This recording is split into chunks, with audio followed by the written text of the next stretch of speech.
everyone. Thank you all for joining us here this evening.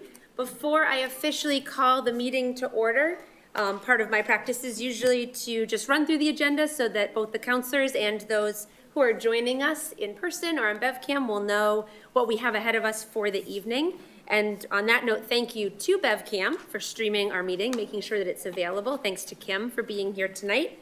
So this evening, we are going to start off with a resolution honoring members of our Beverly Fire Department. I know we have some of our firefighters and their families here. Thank you for being with us. We have two presentations that we'll hear at the start of the agenda. We do have posted public hearings that will start at 7:45. We then have some routine business to take care of. We'll break for subcommittees and we'll come back to finish it all up from there. So with that, I'll officially call to order this regular meeting of the Beverly City Council, Tuesday, November 12th, 2024, 7:00 p.m. Ms. Kent, will you please call the roll? Bowen. Here. Crowley. Here. Feldman. Here. Houseman. Here. Rotundo. Here. Spang. Here. St. Hilaire. Here. Sweeney. Here. And Flowers. Here. Thank you, Ms. Kent. Councilor Crowley, will you lead us in the Pledge of Allegiance? And I'd ask that we remain standing for a moment of silence for Mark Foster, who was the founding member of Massachusetts Task Force 1, among many other ways he served his community. I pledge allegiance to the flag of the United States of America and to the republic for which it stands, one nation, under God, indivisible, with liberty and justice for all.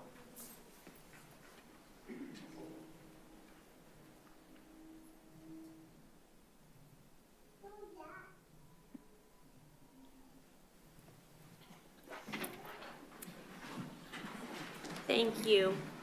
Thank you, Councilor Crowley, for leading us, and thank you everyone for taking that moment of silence, remembering Mark Foster. As I mentioned, Mark was a founding member of Massachusetts Task Force 1.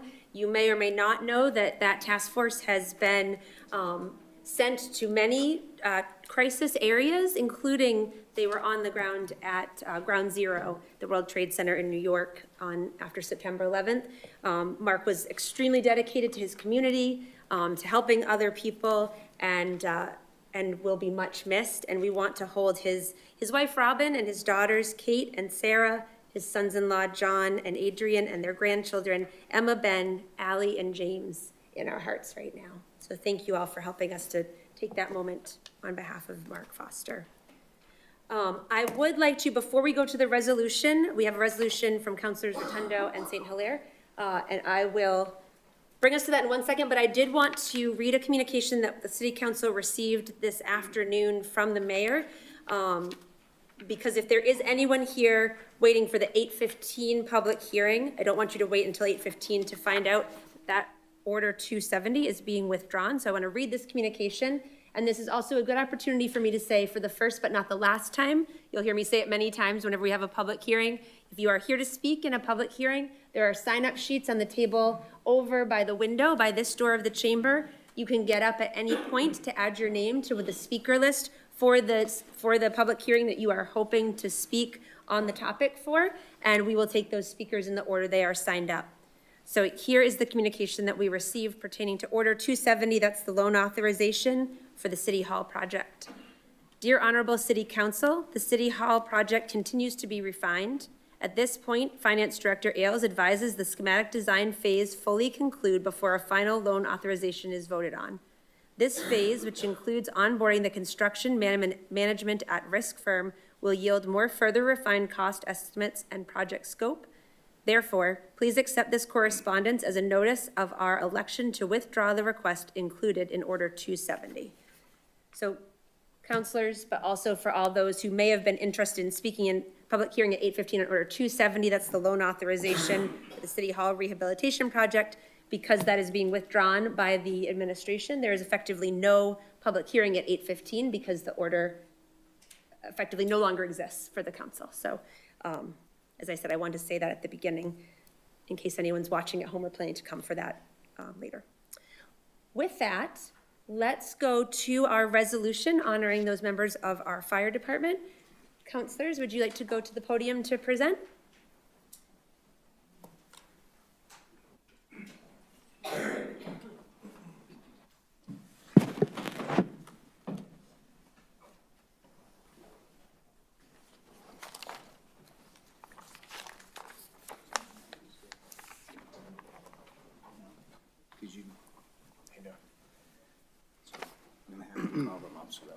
Yeah.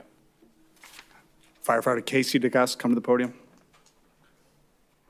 Firefighter David Simmons to the podium. Firefighter Jesse Spaz, come to the podium. Deputy Chief Anthony Verespi, come to the podium, please.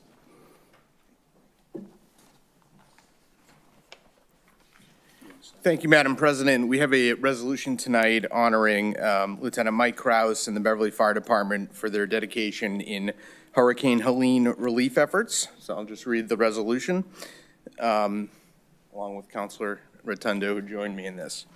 Whereas Lieutenant Michael Kraus, Lieutenant Christopher LeBlanc, Firefighter Casey DeJuste, Firefighter David Simmons, Firefighter Jesse Spouse, and Chief Anthony Verespi of the Peace Air Force National Guard, and other members of the Beverly Fire Department proactively offered the department station as a collection point for hurricane relief supplies, stepping forward to coordinate efforts in aiding the communities most affected by the disaster.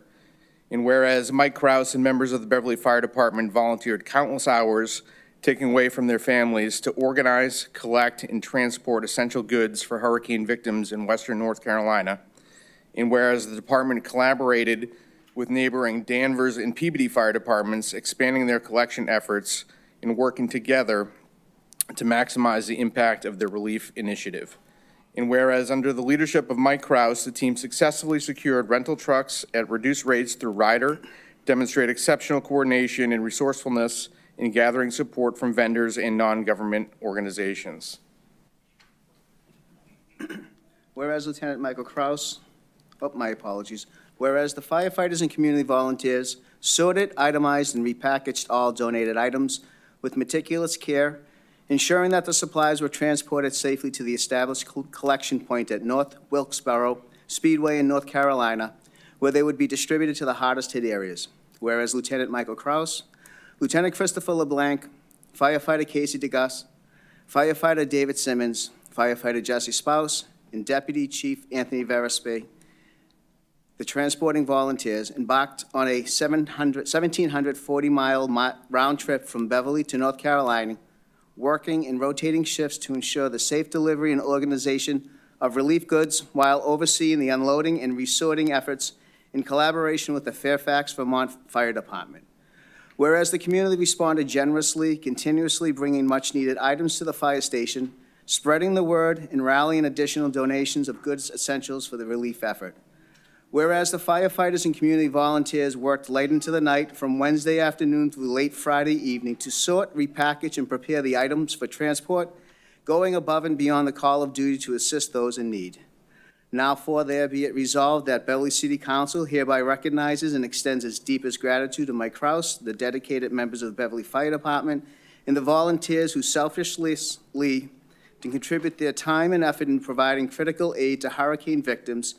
Their actions exemplify the highest values of service, compassion, commitment to the well-being of others. And further resolved that this resolution be presented to Lieutenant Michael Kraus and the members of the Beverly Fire Department in recognition of their exemplary leadership, organization, and service during the hurricane relief efforts, and be a testament to the community's collective spirit and generosity and care for those in need. Thank you.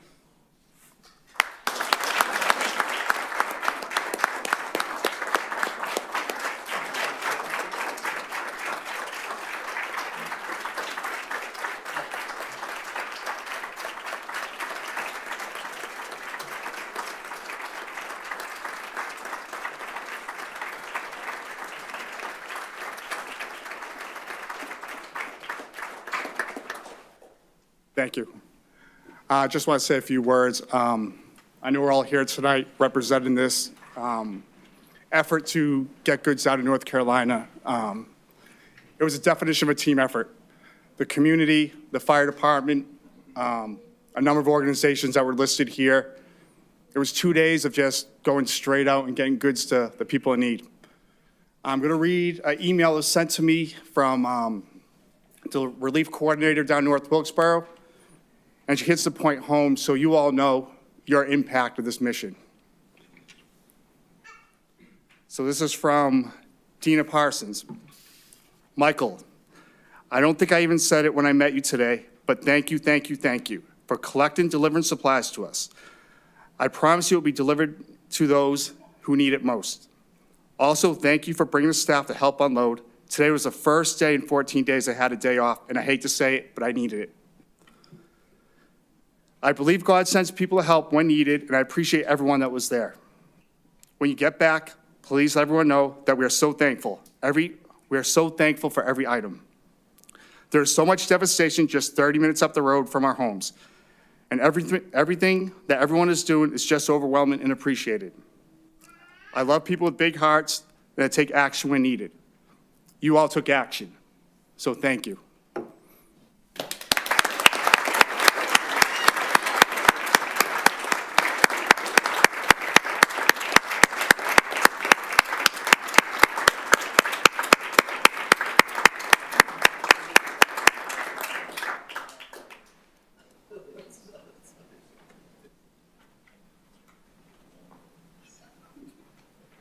Thank you very much, counselors, for bringing that forward on behalf of the council, and thank you to all of those from the fire department who played a role in this, and also, as was just mentioned, to the wider community for all of the participation as well. But thank you for taking time from your home lives and everything else that you would be doing to get those supplies down there and to help get them unloaded for those folks. Counselors, we now have the opportunity to officially vote to accept Order 310. That was the resolution we just heard, honoring the members of the Beverly Fire Department. Is there a motion to approve? All those in favor? That carries 9-0. Thank you very much. And I would entertain a motion for a 5-minute recess so that counselors can congratulate the members of the fire department. Also, folks have a chance to members of the fire department, you're welcome to stay with us for the duration, but if you'd like to have a chance to leave, you may use that time. And also, if folks are interested in signing up for public hearings, you can do that at any point, but during a recess also, it's an easy time to move around. So entertain a motion for a 5-minute recess. All those in favor? Thank you. Take a 5-minute recess.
I'll do it again.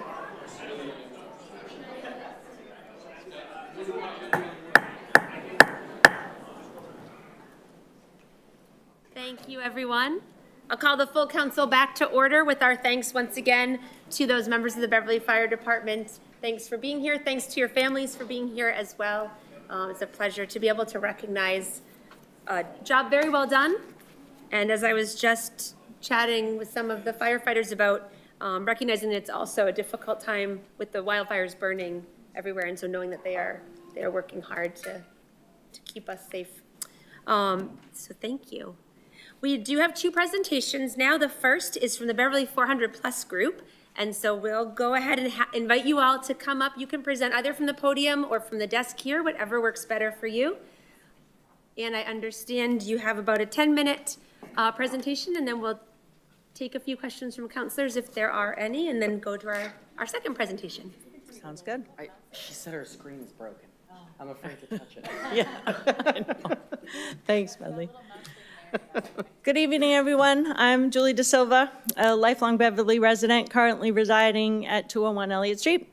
I proudly serve as the secretary of the executive board of the Beverly 400 Plus Committee, and I'm here tonight with my fellow committee members, Events Chair Sydney Sweeney, and Vice President and Marketing Chair Medley Long, and our marketing friend Betty Spack is here for support.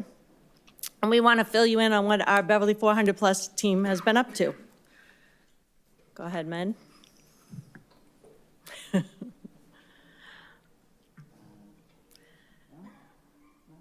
I'll start talking. Beverly 400 Plus mission is to commemorate our city's rich history, celebrate and embrace its diverse community, and inspire collective vision for future centuries. We're an all-volunteer 501c3 nonprofit made up of Beverly citizens from across the city, representing families, businesses, educational institutions, city government, local nonprofits, and community organizations. Our goal is to create a robust, multifaceted slate of events and recognition to commemorate Beverly's 400th anniversary in 2026 and leave a legacy that keeps our city's sense of history, art, and community alive and well. So I'd like to share with you a little bit who our team is. Our president is our esteemed councilor, Todd Rotundo, and Bill Alpine is our treasurer. In addition to Sydney, there are 9 other members of our board of directors: Lindsay Barth, Heather Bollier, Rob Chapman, Brandy Johnson, Martha Lewis, Betty Spack, Al Temkin, Lorinda Visnick, and Jen Wallace. Mayor Cahill is an ex officio member and invited to all our meetings. We secured 501c3 nonprofit status in 2023 and started meeting on the 4th Tuesday of every month in January of this year. Since then, our committee has assembled subcommittees, created a brand identity, which you see on our slides, and used it to create our website and social media presence, identified and applied for grant funding for our Legacy Leave Behind project at Independence Park, created a fundraising and sponsorship plan, and started to secure sponsors and created our calendar of events for 2025, which is our awareness and fundraising year, and 2026, when the celebration and the party will happen all year long. Now, Sydney would like to share a little bit about all the events we have planned.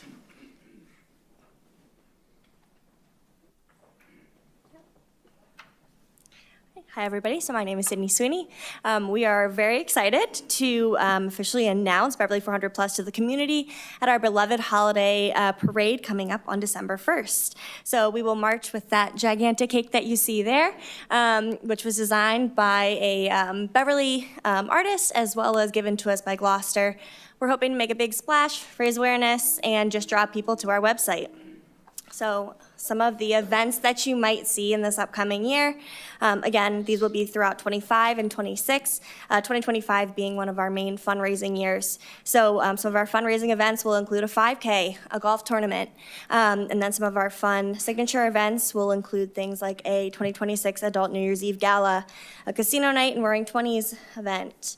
We will supersize Beverly Homecoming, including the Traveling Vietnam Wall, the North Shore Philharmonic Concert, and a mayor's reception, among others. We have a air show at the Beverly Airport, dog parade. We have a stories project with Historic Beverly, and many, many others. I would also just like to draw to the Beverly 400 plus portion of our name. So a huge part of the 400 plus is recognizing those who were there before us. So we are working closely with Tom Green and Abby Bettis to recognize the indigenous peoples and the enslaved peoples that were here before us.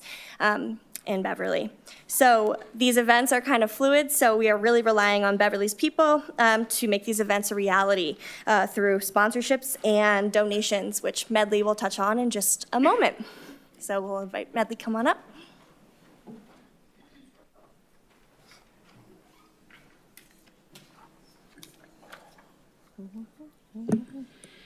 So our website is live and accepting donations now.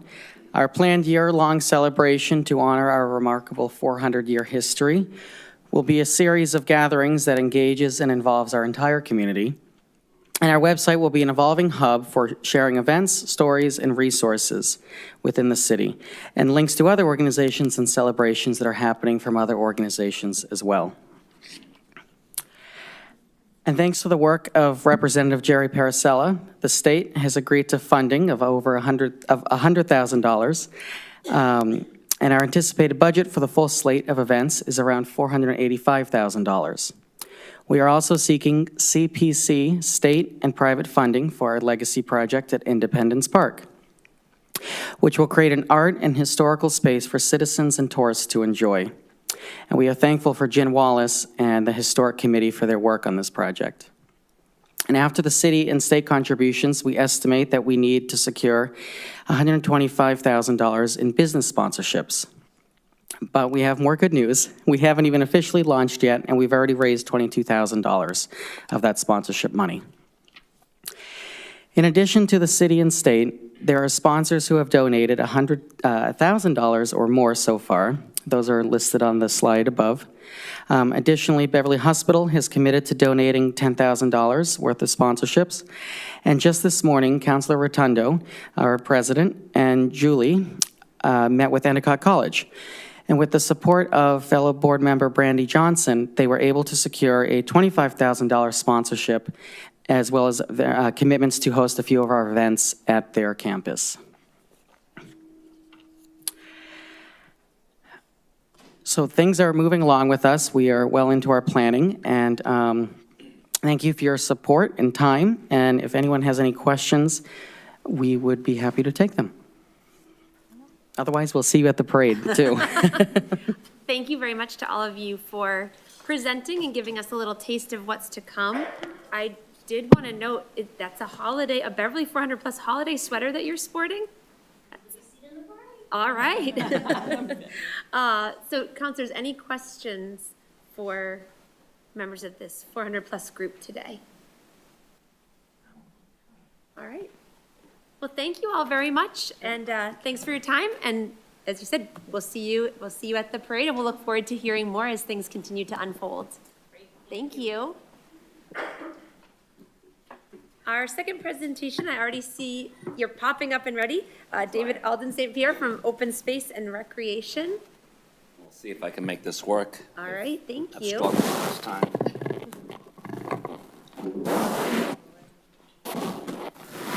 And do we have, oh, what are we gonna have? Promising. It is promising. Yeah, thank you. I just make this big. Well, sort of. Well, I guess it's gonna be in the lower left-hand corner. Technology's not bad. Well, thank you for coming back. I know we always are pleased to have the opportunity to hear updates from you, annual updates on what's happening with Open Space and Recreation. Thank you, and invite you to go ahead and give us your presentation as well, and then if there's some time for questions from counselors, we'll go to that. Perfect. Yeah, Thank you. And thank you for having me back. I am David Alden St. Pierre. I'm the chair of the Beverly Open Space and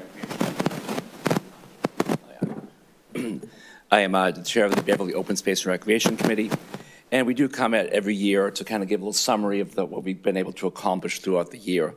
One thing, since I've been on the committee, which has been about 6 or 7 years, is the first time we actually have full membership. So we've got representation from all the wards, from all the different other organizations that we want, including Parks and Rec, Conservation Commission, CPC Commission, and whatnot. So it's great to have finally a full slate of members there. One of the other things that we got done this year, which is something we're really happy to finish, was the Trails Project out at Sally Milligan. You might remember last year we had put in a new trail out in Sally Milligan that connected the main body of trails over to by the soccer field, and we put a new bridge in there. Well, we finally had to update the signs, of course, to show that new map, which finally the signs have been posted. We had a new kiosk out there, and we also just had a couple of bike racks put out there as well, so people can ride their bikes to the park, lock them up, and enjoy the trails there. Finally, another thing we did was update our website. We were looking around at a lot of the pages on there and realized that some of the content on there was really outdated. So we went and printed out all the different pages and made the updates. And thankfully, Ken Clausen took all that information and put it back up there and posted the website. So now we can at least say that it's updated and the maps are all current. So that is a great resource for the city. Another thing was in Norwood Pond. Norwood Pond Trail's about right up against the North Beverly Elementary School. And a lot of the kids use those trails to get to the school. And there were a number of trees that were dead or dying, a bunch of pine trees. So they were really hazard trees. And realistically, it was surprising that at any strong wind, they didn't just all come down. So we reached out to the city, and the city arborist, Phil, whose last name I can't quite remember, was able to come out with a crew and take down a lot of those hazard trees. So now the path is clear and safe for anyone, whether it's the kids going to the school or anyone else enjoying the trail. We try to support other community organizations and events that are sort of aligned with our goals. So there's been a number of bird walks that a local resident, Greg Power, has been putting on. They've been very popular. Kestrel Outdoor Education always does great outdoors events. There's been some community foraging events, mushroom walks. We try to promote those to also get people to enjoy our outdoor spaces. One of our committee members, Jamie Jamison, is taking on the project of trying to reach out to other communities in other municipalities and see how they've adopted policies that really sort of promote and native plantings and pollinators, because that's something I think would be really great. So we're trying to come up with a plan to get more people to plant native plants. One of the main ways that we try to communicate out to the community is through social media, which probably could be a little bit more often. It's just typically up to me as a limiting factor. But we do try to keep some updated information on the Beverly Trails Instagram site and on the Beverly's Open Space and Recreation Committee portion of Facebook. We've tried to make some recommendations and voice our opinion to certain municipal matters, including some resiliency projects out at Lynch Park, making some comments on the Trask Lane project. So we try to, make our voice heard other places in the community. Two projects that are ongoing. We've been working with, excuse me, Endicott College for over a year to come up with a formal memorandum of understanding. They have a number of trails on their property, which, a lot of the community uses, but we'd like to make it an official, that we have access to those trails with mapping and, let people know more about them. So that we've had a memorandum that's come back and forth between Endicott's legal team and city solicitor and back and forth. So hopefully that'll come to fruition relatively soon. And then out by Pole Swamp Lane, there's an area of trails that we're trying to get access to as well. So we're always trying to continue to improve our access and get more outdoor spaces to recreate on. And, we certainly have enough trails already. And, one of the big things that keeps us busy throughout the year is maintaining our current slate of trails, whether that's kind of clearing back, overgrowth, cutting down dead trees that have fallen down, just make sure the trails are open and accessible for everyone, which usually is pretty easy. If I did have one ask, it would be trying to get some additional help maintaining some of the trails. There are certain areas that, one person going out there with a little brush mower takes it all day, but if the city went out there with one of their larger machines, it would probably take a half an hour. So we're trying to come up with a list of those projects that we think might be easy for the city if there was any willingness to try to help with some of those projects. Another area that's been an issue is throughout the city, people have just been building trails, rogue trails. And, you know, as a kid who used to build trails in the woods, it's hard for me to be that guy that's saying you shouldn't do that. But some of them are being built in sensitive areas, some of them being built with pretty large jumps out there. There's been some safety concerns, and this is an ongoing battle. It's like whack-a-mole. You close the trail over there, 2 more pop up over here. So it's a constant thing that we've been working on. And another thing we've been working on with our trails is making sure that our maps and our signage and everything is easy to understand and aligns with what the people need, and so that EMS providers can get out to the trails if they need to. Whether that's if someone gets hurt, you know, we want to make sure that EMS providers know where that location is. There's a whole, you know, issue with sort of trail names, and different apps have different trail names, and sometimes your GPS location isn't going to be that great.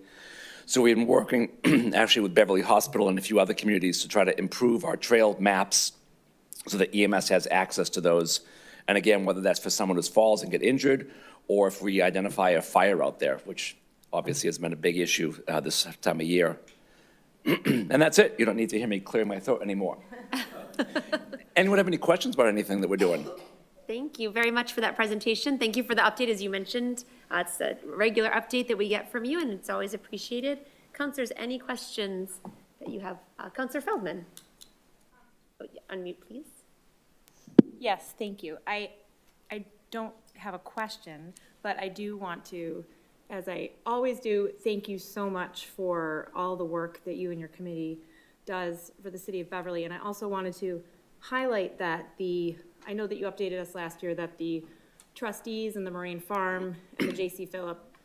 Phillips properties were merging and the trail system would be expanded. And I'm happy to announce that it's all the signage is up and it looks fantastic. And there's now access from Conant Street, which is right by, you know, we talked about a lot of accessibility issues when we were talking about acquiring the trustees, the Marine Farm property, and that's right by a CATA line, and it is good pedestrian access, and I'm just thrilled that we can bring more accessibility to all of that area in J.C. Phillips, and I'm really thankful for all of the work that your committee did on that. So. And thank you very much. Yeah, if people have not been out to the sort of new junction of J.C. Phillips and Moraine Farm, you really have to. It's a truly, truly beautiful property. There's a new parking area, because people used to park on by the airport, and that parking lot got really crowded. But now there's a parking area within Moraine Farm, and it gives you access to all the trails, and it's just a great property. And of course, thank you for the city for helping acquire that, and trustees as well. Thank you. Thank you, Counselor. Counselor Houseman, I think I saw your hand as well. Yes, I just wanted to say also thank you for you and your committee for all the great work you do.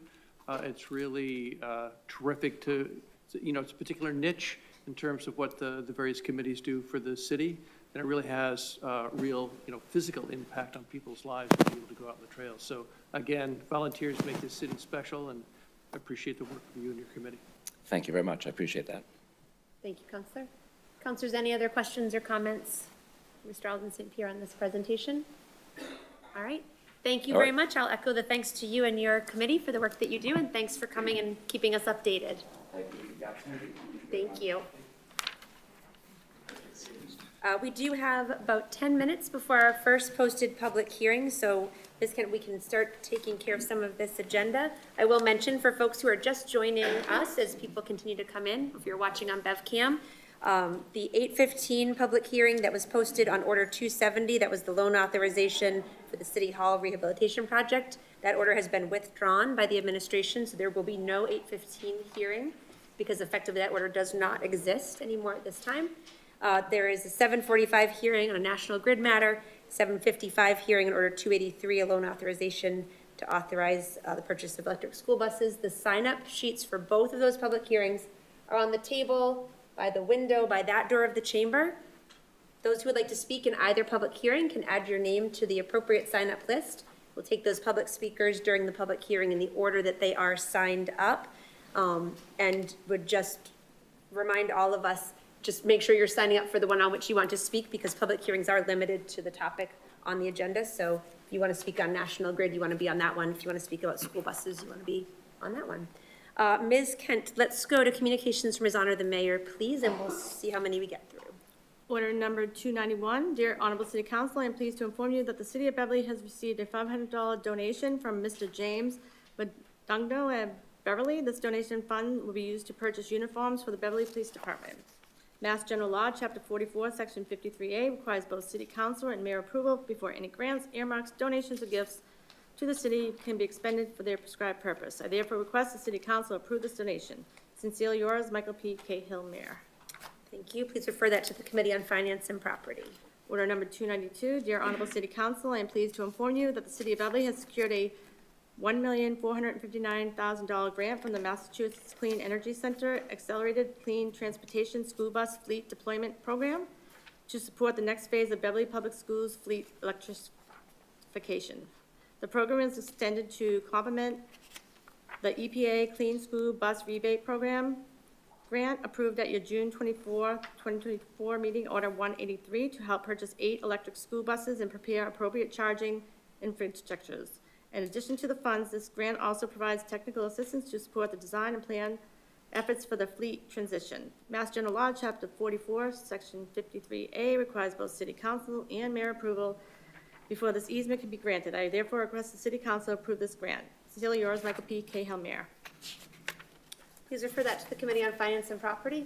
Order number 293, dear Honorable City Council, I am pleased to inform you that the City of Beverly has been awarded a $15,000 Cultural District Incentive Grant from the Massachusetts Cultural Council. This grant will be used to support the Beverly Arts District, a state-designated cultural district, and a partnership between the city, Beverly Main Streets, and Montserrat College of Art. This is the 7th consecutive year the district has received this grant. These funds will be used in accordance with goals identified in planning for the Beverly Arts District and discussions among the partners, including activities to beautify, program, and attract people to the district. Mass General Law, Chapter 44, Section 53A requires both City Council and Mayor approval before any grant, earmark, donation, or gift to the city can be extended for their prescribed purpose. I therefore request the City Council approve this grant. Sincerely yours, Michael P. Cahill, Mayor. Please refer that to the Committee on Finance and Property. Dear Honorable City Council, I am pleased to inform you that the City of Beverly has been awarded a $15,000 grant from the New England Foundation for the Arts in partnership with Metropolitan Area Planning Council. This grant funding will be used to support more public art making in the City of Beverly via a call for public art, which will be issued by December 31st, 2025. Additionally, grant funding will support 2 municipal staff to participate in the MA Municipalities 2025 biweekly workshop cohort series from January through April. Technical assistance and support for artists is included in this program as well. Mass General Law, Chapter 44, Section 53A requires both City Council and Mayor approval before any grant, earmark, donation, or gift to the city can be expended for the prescribed purpose. I therefore request the city approve this grant. Sincerely yours, Michael P. Cahill, Mayor. Please refer that to the Committee on Finance and Property. Dear Honorable City Council, I am pleased to inform you that the City of Beverly has been awarded a $11,000, 750 Title III-B grant from Senior Care. This Title III-B funding will support the Council on Aging's outreach program. The Senior Center's outreach program staff members make contact with seniors, especially those identified as having the greatest economic and social need, throughout a comprehensive program of client-finding information and referral, wellness, education, and advocacy. Staff assists Beverly older adults with fuel assistance and SNAP applications, as well with other social services as requested. Mass General Law, Chapter 44, Section 53A requires both City Council and Mayor approval before any grant, earmark, donation, or gift to the city can be expended for their prescribed purpose. I therefore request the City Council approve this grant. Sincerely yours, Michael P. Cahill, Mayor. Please refer that to the Committee on Finance and Property. Order number 296, dear Honorable City Council, I respectfully request that you approve a budget transfer of $36,112 into the Library Department budget to fund costs associated with the recently agreed upon City and the Library Employees Chapter of the AFL-CIO Union. The terms of the agreement cover a 3-year period of fiscal year 2025 through fiscal year 2026. As such, the transfer will be allocated to pay retroactive pay adjustments back to the start of FY25, as well as the adjusted costs through this coming June 30th, 2025. With the approval of the City Council's $36,112 will be transferred from the Reserve of Union Negotiations 11324/57810. There are sufficient funds available with this reserve account to support this transfer. I am attaching for your review the agreed upon MOA. Please initiate action on this matter at your city council meeting. The transfer requires a public hearing. Sincerely yours, Michael P. Cahill, Mayor. Please refer that to the Committee on Finance and Property. We'll set that public hearing. Order number 297, from Mayor Michael Cahill's notice of appointment to city office under City Charter, Section 3-3. Name of appointee, Christian Heath, 5 South Hardy Street, to serve on the Historic District Commission and effective until April 1st, 2027. Please see the attached statement of interest. I respectfully request you review this appointment in accordance with Section 2-10 of the City Charter. Thank you for your consideration. Michael P. Cahill, Mayor. Please refer that to the Committee on Legal Affairs. Order number 311, dear Honorable City Council, I hereby request the Honorable City Council approve the attached leases between Air Bear Aviation and the Beverly Airport Commission. The lease includes approximately 69,620 square feet of land, which includes 2 aircraft hangars. These leases were transferred to the tenant in September 2020. However, the new lease, before you reflect $750,000 in investment the tenant is making it to the premises. The lease will compromise $34,800 of airport revenues. The current lease held by Air Bear Aviation will terminate upon execution of the lease before you tonight. The lease will be approved by the the lease was approved by the Airport Commission at their September 9, 2024 meeting. Please initiate action on this matter at your upcoming meeting. Sincerely yours, Michael P. Cahill, Mayor. Please refer that to the Committee on Legal Affairs. That brings us to 7:45, so I'll have us pause there so we can go to our posted public hearing. Do we have a rep from National Grid here? I don't see one. Would you mind, Councilor Rotundo? I think it's somebody new that I'm not familiar with.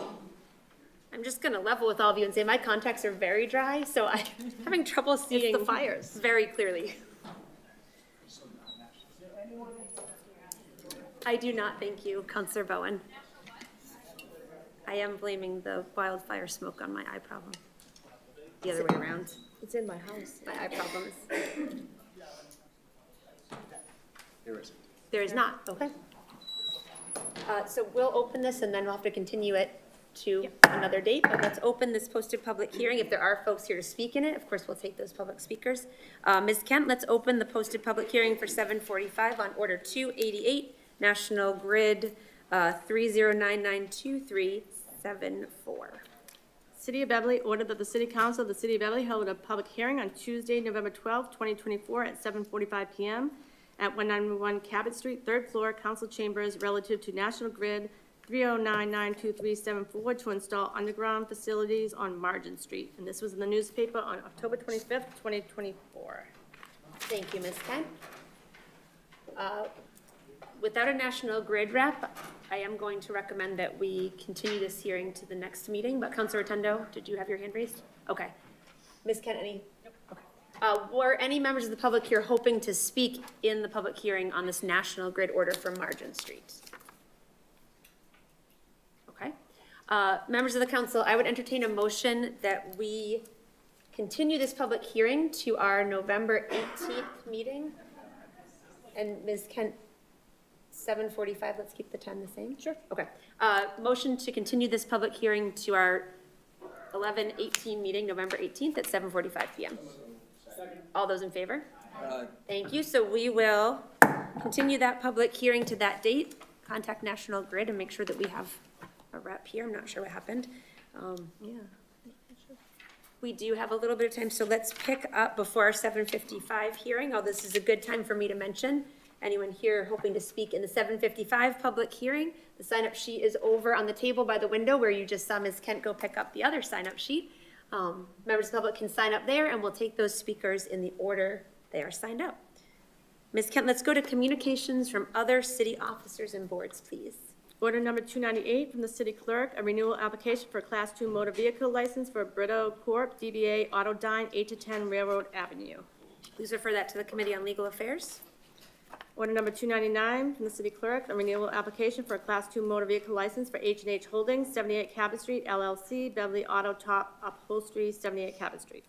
Please refer that to the Committee on Legal Affairs. Order number 300, city clerk, renewal application for a Class 2 motor vehicle license for BM Best Auto Sales, 42 Park Street. Please refer that to the Committee on Legal Affairs. Order number 301, city clerk, renewal application for a Class 2 motor vehicle license for Burgess Auto Sales and Service, 18 Lothrop Street. Madam President, I'd actually like to place a hold on that one, please. Thank you. Counselor Spang, so placing a hold on that means that no further action will happen until our next meeting. Thank you, Counselor Spang. Order And I'm number- sorry, sorry, Ms. Kent, Counselor Spang, that's for order 301. Yes. Okay. Thank you, Ms. Kent. Order number 302 from the city clerk, a renewal application for a Class 2 motor vehicle license for Lion Gas and Auto Service, Inc., 44 Enon Street. Please refer that to the Committee on Legal Affairs. Order number 303 from the city clerk, renewal application for a Class 2 motor vehicle for Michael's Auto, 2 School Street. Please refer that to the Committee on Legal Affairs. Order number 304 from the city clerk, a renewal application for a Class 2 motor vehicle license for CJ Motors, Inc., 360 Rancho Street. Please refer that to the Committee on Legal Affairs. Order number 305 from Francis Golden, the chief assessor, request to set a public hearing relative to the allegation of fiscal year 2025 tax levy percentages. Please refer that to the Committee on Finance and Property to set a public hearing. Order number 306 from Councilor Sweeney, a proposal that City Council adopt a local option veteran property tax exemption created through Section 23 of Chapter 178 of the Acts of 2024. Counselor Sweeney, is there anything you'd like to say about this order at this time before we refer it? No, I'll keep it short. We can discuss it further, but I just view this as an extension of the changes that we had passed in April to expand tax exemptions for seniors and veterans. So we can discuss the details in finance and property. Thank you very much, Counselor. Please refer that to the Committee on Finance and Property. Order number 307 from President Flowers, an appointment letter for David Dines to serve on the Parking and Traffic Commission. Please refer that to the Committee on Legal Affairs. Let's go to communications, applications, and petitions, please. Order number 308 from the summary of September 18, 2024, meeting of 150 Sawyer Road, former Varian facility site. Counselors, I would entertain a motion to receive that and place it on file. All those in favor? Aye. Carries 9-0, thank you. Order number 309 from Alan Tarbert Jr., Salem and Beverly Water Supply Board Annual Report. I would entertain a motion also to receive that and place it on file. All those in favor? Aye. Carries 9-0 as well. Let's go to motions and orders. We have two orders that are available for their final passage, second vote, final passage this evening. The first is Order 236. I wasn't thinking we're going to get here yet. Do you need a minute? We could take a recess, actually. No, I don't. Okay. Yes, probably. I don't Yes, okay.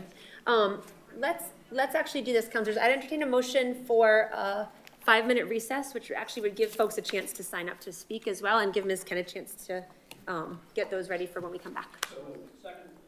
All those in favor? Thank you. We'll take a 5-minute recess. Members of the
Push in.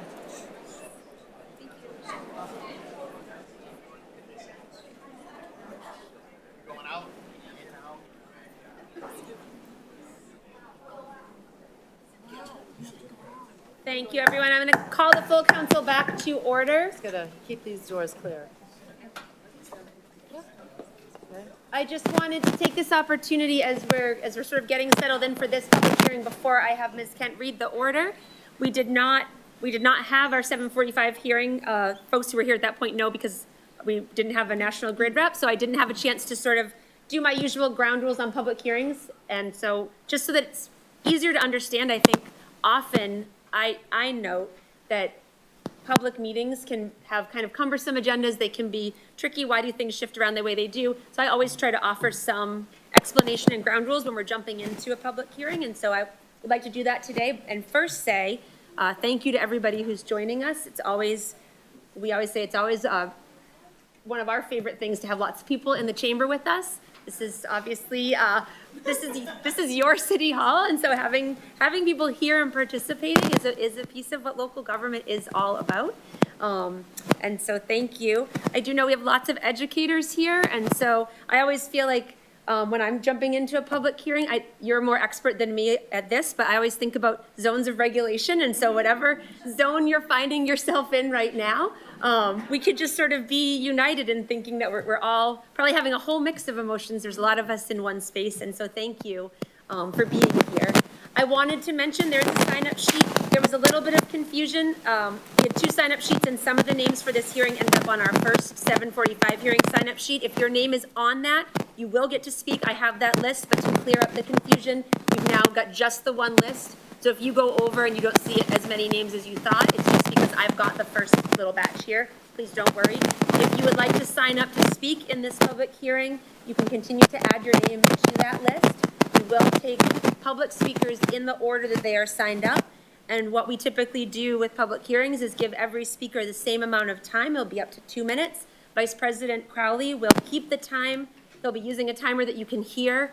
That's just to make sure that it's fair and equitable for everyone so that speakers can hear the time, hear when the time elapses, and you'll hear me reiterate some of these things.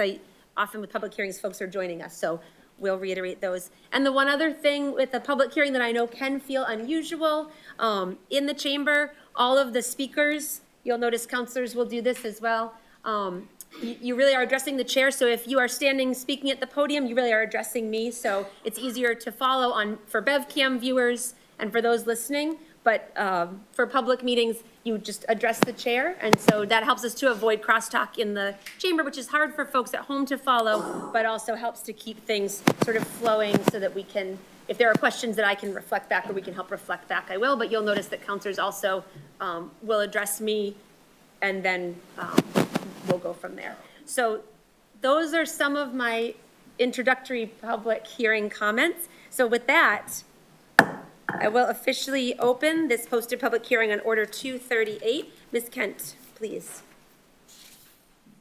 283? No? Yes? Yes, 283. What did I say? 238? In front of a bunch of teachers. I know. I said previously my contacts are really dry. I'm having trouble.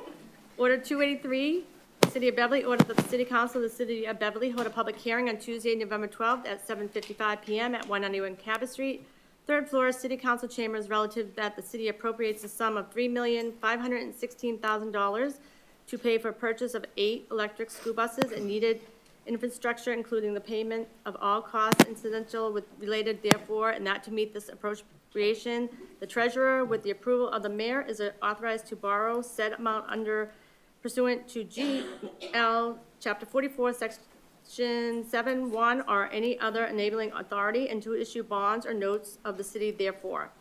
The mayor is authorized to take any other action necessary to carry out this project, including but not limited to applying for, accepting, and expanding any and all grants that may be available to the city to defray cost of this project.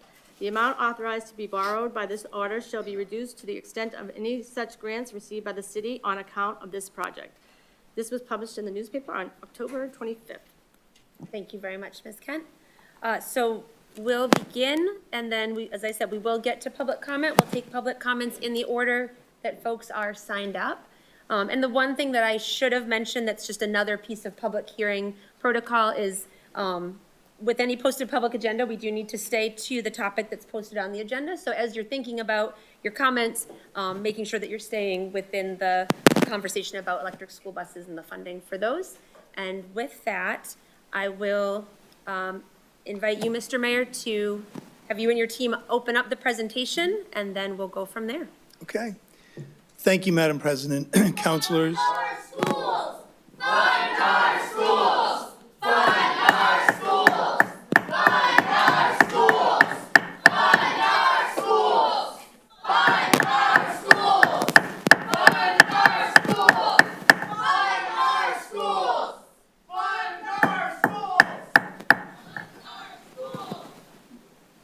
Thank you. I should have mentioned that I may also use the gavel at times to draw our attention back together, so thank you. Mr. Mayor? Thank you, Madam President. And members of the council, thank you for the time this evening.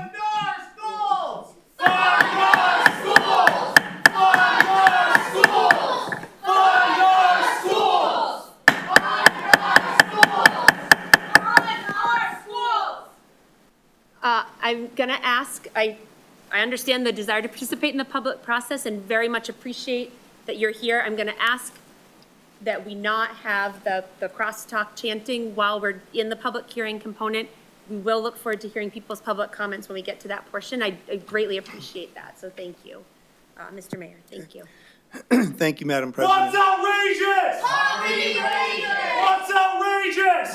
What's outrageous? Councilors, I'd entertain a motion for a 5-minute recess, please. Second. All those in favor? Thank you. We'll be back in just 5 minutes.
Thank you. Thank you for your patience with that.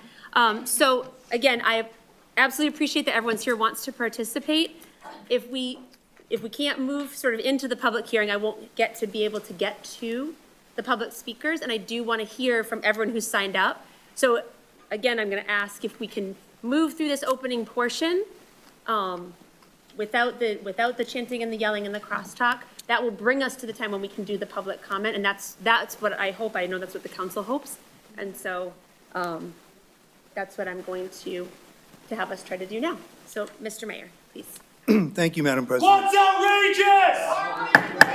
What's outrageous? What's outrageous? What's outrageous? So if we can't get through the portion of the public hearing that brings us to public comment, we'll have to continue the hearing to next week at our meeting. I would like to hear from public speakers today. I would like to hear from the people who signed up. And so, again, I'm going to ask if we can please get into this public hearing so that we can get to the public comment. Mr. Mayor. Thank you, Madam President.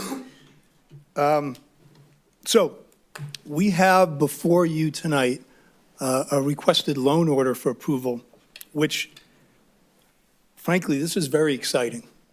We collectively, school personnel, city personnel, have worked over a number of months, actually a year and a half probably at this point, to secure $2.9 million in a federal EPA Clean School Bus grant and a Mass Clean Energy Center complementary clean energy grant, about $1.5 million each grant, totaling just about $2.9 million. And then in purchasing these electric school buses, we will be eligible for Inflation Reduction Act direct payment tax credits in a total of $320,000. It's pretty straightforward. It's $40,000 per vehicle. So what we've done is we've been able to stack about $3.2 million in grants and tax credits to help us purchase 8 school buses, 5 full-size, 3, you call them mini, but they seat in what, 29 to 31 range. It's up there, right? One of the 3 being having wheelchair accessibility.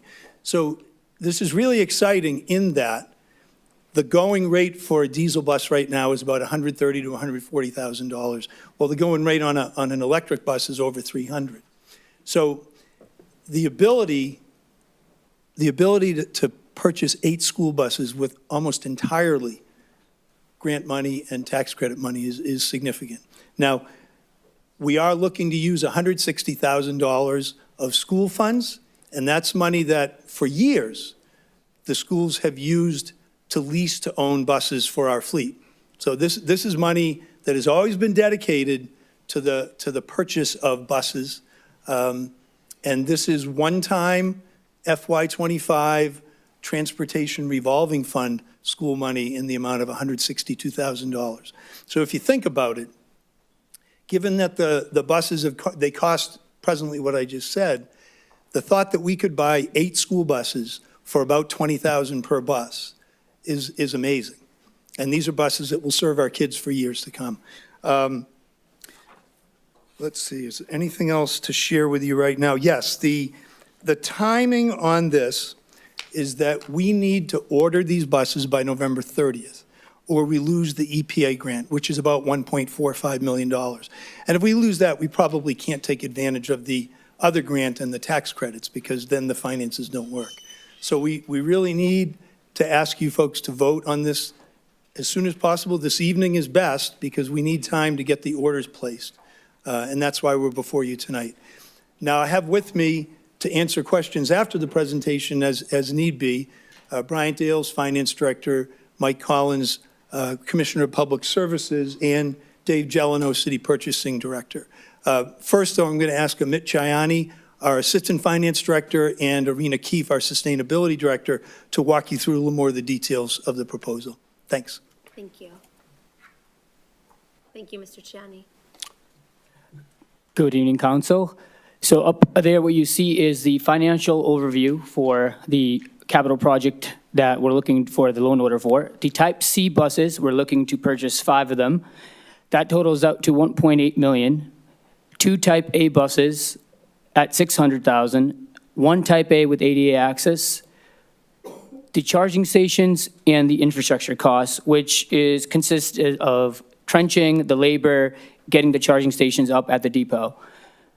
Below are the funding sources. As the mayor mentioned, the EPA grant, which you have seen in front of you before and was approved in June, the Mass CEC grant in $1.45 million, and the IRA tax credits for the charging stations and the vehicles, which below you'll see the net difference, net cost to the city is $231,000, and out of that, $162 will fund that from the school transportation revolving fund. That leaves us with a delta of roughly $69,000. We know that our estimates in the infrastructure's cost are very conservative, and we're gonna try to push that to close out that delta as savings to come and get the project under budget. And as you can see, the cost equivalent to diesel buses, if we were to go out right now and purchase 8 of them, is about $865,000. The next slide, it talks about the timeline that Irina will give you a little bit more information on. Thank you, Ms. Keefe. Good evening, everyone. So just reviewing the timeline of how we got to where we are today. So as Amit and the mayor had mentioned, we got these EPA grant funds back in May, and they were reviewed and approved at a council meeting in June. And then just a couple months ago, a few weeks ago, we were notified that we were awarded this another almost $1.5 million grant from the Massachusetts Clean Energy Center. So that is the one that really made us understand that this project was going to be possible at low cost to the city. And all of this work is part of this long-term goal and long-term strategy to electrify our municipal fleet over time. So this is something we've been working on, in the schools at least since October of 2020 when we got our first electric school bus. So this is just continuing that work. And the Mass CEC grant funds have not been publicly announced yet, though I'm sure many members of the public are now aware of it. Mass CEC was intending to issue a press release with EPA since this pool of funding was really intended to help communities deploy the electric vehicles that were granted as part of the EPA grant. So they're really meant to go hand in hand. So our deadline to purchase these vehicles is not just driven by the EPA deadlines, but also there's a lead time that's pretty long in the manufacturing of electric vehicles. We're hearing about 6 months at this point for the larger school buses. So we're looking to place this order also to make sure that by the time the buses are registered and have the right decals on them, they'll be ready for deployment for fall 2025 for the new school year. And with that, in the next couple of months, we are hoping to finalize our contracts with the Massachusetts Clean Energy Center. We have been working to assemble a team of vendors to help pull off this project, which is going to be about 6 contracts. So we have a bus vendor that the city has a long-standing relationship with, using vehicle chassis that the bus drivers are familiar with. And we have a charging station vendor and an installer that has worked with tie-ins and connections to the National Grid system. We've also been coordinating with National Grid, especially on the utility side infrastructure. So as mentioned, those first 3 buses are going to be joining us in summer 2025, and then we'll continue to take on new buses as we need to, as we're retiring the older vehicles in the next 2 summers. Thanks. Thank you very much, Ms. Keefe. That's all. Okay. Councilors, are there any questions at this point for anyone that we just heard on the presentation? Councilor Sweeney. Thank you, Madam President. Thank you to the mayor and your team for that presentation.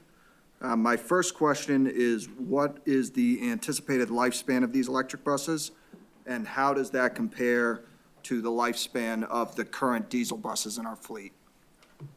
Sure. So for our diesel fleet, I just asked our transportation manager this question, and he says a good average is 10 to 12 years. And typically, the buses must be retired when they don't pass inspection, and it's due to often rust on the body of the vehicle, so the chassis wears out first. And the buses that we're purchasing have electric batteries, which are intended to have a long lifespan. And everything that we've heard to date is that the chassis is also going to be the limiting factor on this one. So about the same. Okay. And, they haven't been around all that long, so our oldest bus is only 4 years old right now. And this is just what we've been hearing from the industry. Okay, thank you, Ms. Keefe. And with you mentioning the batteries, the other set of questions that I have are surrounding maintenance costs. So generally, my question is, how do the maintenance costs for the electric buses compare to those of the diesel buses?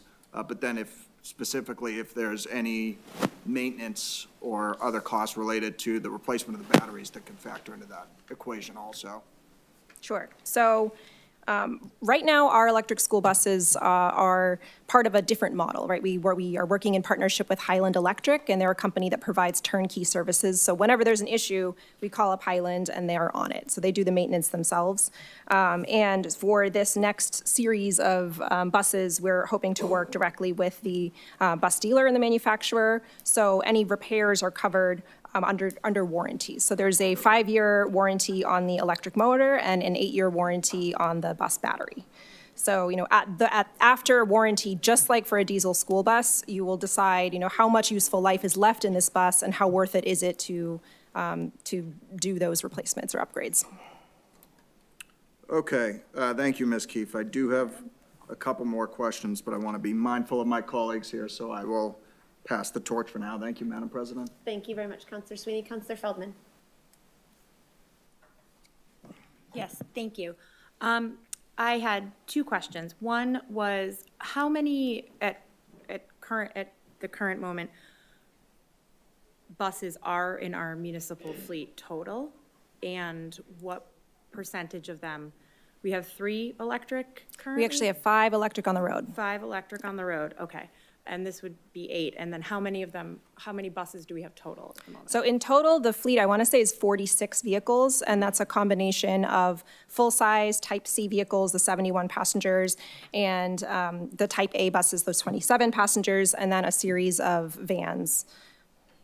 Okay, so we have a ways to go with the replacement of. We sure which do. This is exciting because I know how badly, I hear from my children how badly some of the buses need to be replaced. So they're very excited to hopefully eventually be on an electric route.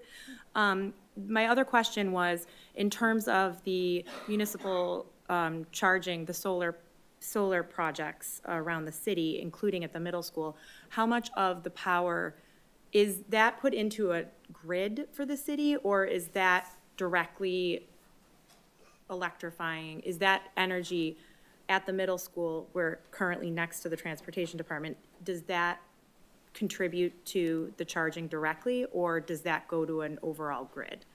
So definitely indirectly and possibly directly as well. So most of the projects around town are called in front of the meter, which means that the credits that are generated from that, the solar energy from that electricity are basically producing credits that we purchase and own.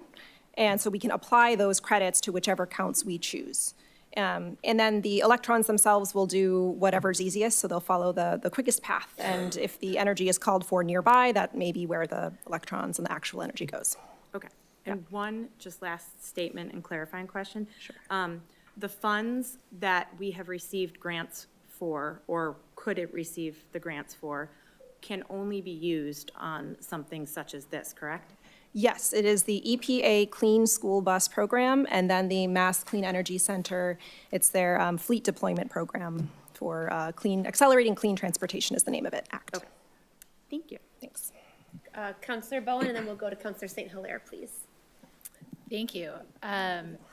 Overall, I think it's an excellent proposal, and I really appreciate the work that went into finding the federal and state money where our federal and state taxes are going into these larger pools. It's nice to see our priorities reflected there too. So I think it's smart to take advantage of that, and I think the balance remaining for the city, especially if there are additional savings, is worth the investment. So generally prepared to support and appreciate the questions. I had a similar question to Councilor Sweeney's about the maintenance plans. So just to build on that, I'm curious, given that the Transportation Revolving Fund already has some structure for money in and money out for school bus services, I'm curious if moving to electric buses, we anticipate the overall cost of providing transportation to be lower, and whether we would pass on those savings to families or expand services, if there's any thinking about this shift in the fleet leading to budget shifts overall. Thank you, Counselor. Ms. Keefe. So with this injection of grant funds, we otherwise would have been paying over $800,000 for just the vehicles alone. So it's a pretty good deal in purchasing and actually getting to own these vehicles without recurring annual lease payments. And then on a maintenance perspective, it's pretty similar, the pathway that you would follow for a diesel vehicle and the pathway that you would follow for an electric, where right now if there's an issue, the first phone call that our transportation manager would make would be to our internal in-house mechanic. And so our internal in-house mechanic is able to handle many of the basic repairs for diesel or electric vehicles, if you're thinking about windshield wipers, lights, tires, that kind of repair. And then the bigger, so let's say the battery pack, if there's an issue there, that's not something that we currently have the ability to manage, but we'll then call the dealer, the manufacturer, and they can send a road technician out to take a look and evaluate, is this something that we can repair on site? Is it a software glitch that we can fix? Or is this something that we're going to need to tow out at their cost under warranty to the facility in, there's one in East Providence, Rhode Island, and there's one in Dedham. So that is the kind of game plan. And then, like I said, if a motor fails in year 6, just outside of that warranty, it's a decision, right? How much is that repair going to cost relative to the remaining useful life? So similarly, I think it's actually also a 5-year warranty for the chassis in a diesel bus. Do you want to add? Yeah, thanks. Thank you, Councilor Bone. 2 things I want to add. One is, you've heard this 800,000 plus number a couple times. I just want to clarify that. What my colleagues are saying is, if we bought 8 diesel buses, 5 full and 3 mini, we'd be talking about that kind of expenditure. That would bring no additional electric buses to the community. It would do nothing to cut emissions or to make the air that people in and around the buses breathe any cleaner. So, just so you kind of understand that number. And second, I want to make sure that I say that the reason the Mass Clean Energy Center grant is in existence is that Governor Healy and Lieutenant Governor Driscoll and their administration looked at the EPA grants and said, these are great, and communities and school districts are going to need more help to really make these grants work for getting new buses in our district. So they created that grant program with some federal clean transportation money that the state was able to apply for and access from the IRA as well. So that's why they go hand in hand as well. Thanks. Thank you, Councilor Bowen. Councilor St. Hilaire, and then we'll go back to this side. Okay, thank you. Councilor Rotundo? Thank you, Madam President. My question is long range on, as we head towards these electric vehicles, whether it's the building commission, their fleet, our own, we're looking towards police cars, but our mechanics are really only designed mostly for diesel, and, we just said that it's a 5-year possible warranty. Do we have any long-term plans as we head towards electricity to train or hire people that are going to be able to maintain these buses? Because right now our motor pool is able to maintain diesel and gasoline. Thank you, Councilor. Hi, good evening. As the fleet develops, we adapt. The technology on diesel engines is nothing like it was 20 years ago, and the mechanics adapt to that. Same with cars. It's an ever-changing landscape. So right now, we're not going to get into the high-voltage DC business of working on buses and trucks because we don't have the space. If you've ever been to our shop, it's a little too small. There's not adequate space for safety zones and whatnot inside the shop. So we'll leave it to the dealerships for now. And as the fleet grows larger, on our side, on the public works side, the EVs are not quite there yet. We run very long hours in very cold environments, and that's just not a strong suit. So it'll be a little bit longer for us, but on the school bus side, it's a little more straightforward. So confident we'll adapt. All right, so we don't have a plan right yet then? So it's still kind of just, it's in process? We still don't know. For us, there's no immediate need for the city's fleet because. No, but I'm talking about the buses right now. Yeah, for the school buses, most of the equipment on the bus is the exact same as a conventional bus. The brakes, the tires, the suspension, the steering components, it's all the same. And that's what the mechanic spends the largest amount of their time doing. I just want to clarify that mechanic works for the school department, not for Public Works. And they don't do a lot in the way of engine and transmission work. And that's really the major thing that's different between a diesel and electric bus is the engine and transmission. They're not doing it now, not going to do it in the future. Understand, but so I'm looking more at the battery aspect of it. That's where I'm looking at is. Yeah, that's battery the engine technology. We don't effectively. have technicians for that. And I don't know what, you're just even saying two of them. It just, to me, is if we're heading towards electrifying our fleets, and I'm not saying DPS, but others, I mean, reality is do we have a plan to look at what mechanics are gonna be doing? And are we looking at that? Me personally, I don't think large vehicle fleets are going to look like this in 10 years. Something has to change. This technology is not that scalable it's just not economically viable to make the small amount of trucks that we need. We need very special purpose vehicles. So I just think that technology, I have faith that technology is going to be wildly different. And it doesn't make sense for us to gear up to today's, what's being produced right this second. We'll see what the market brings to bear. I don't see us on our side getting into electric vehicles for a number of years just because they're not available. We can't buy them. They don't exist. So it's not an issue that we have to face yet, but on the school bus side, it's pretty cut and dry. And the most important thing is getting a good warranty, which these buses come with. Okay, thank you. Thank you, Counselor. Thank you, Commissioner. Any other questions or comments from members of the council at this point? Counselor Houseman? Yeah, I just want to comment that this is a very exciting program. I want to thank and compliment the mayor and his team on securing these grants and moving forward towards a clean energy transition for our city. It helps meet our clean energy goals. And it's very exciting to save this kind of money that's out there and available for us to take advantage of if we so choose. And your team has been able to secure that funding.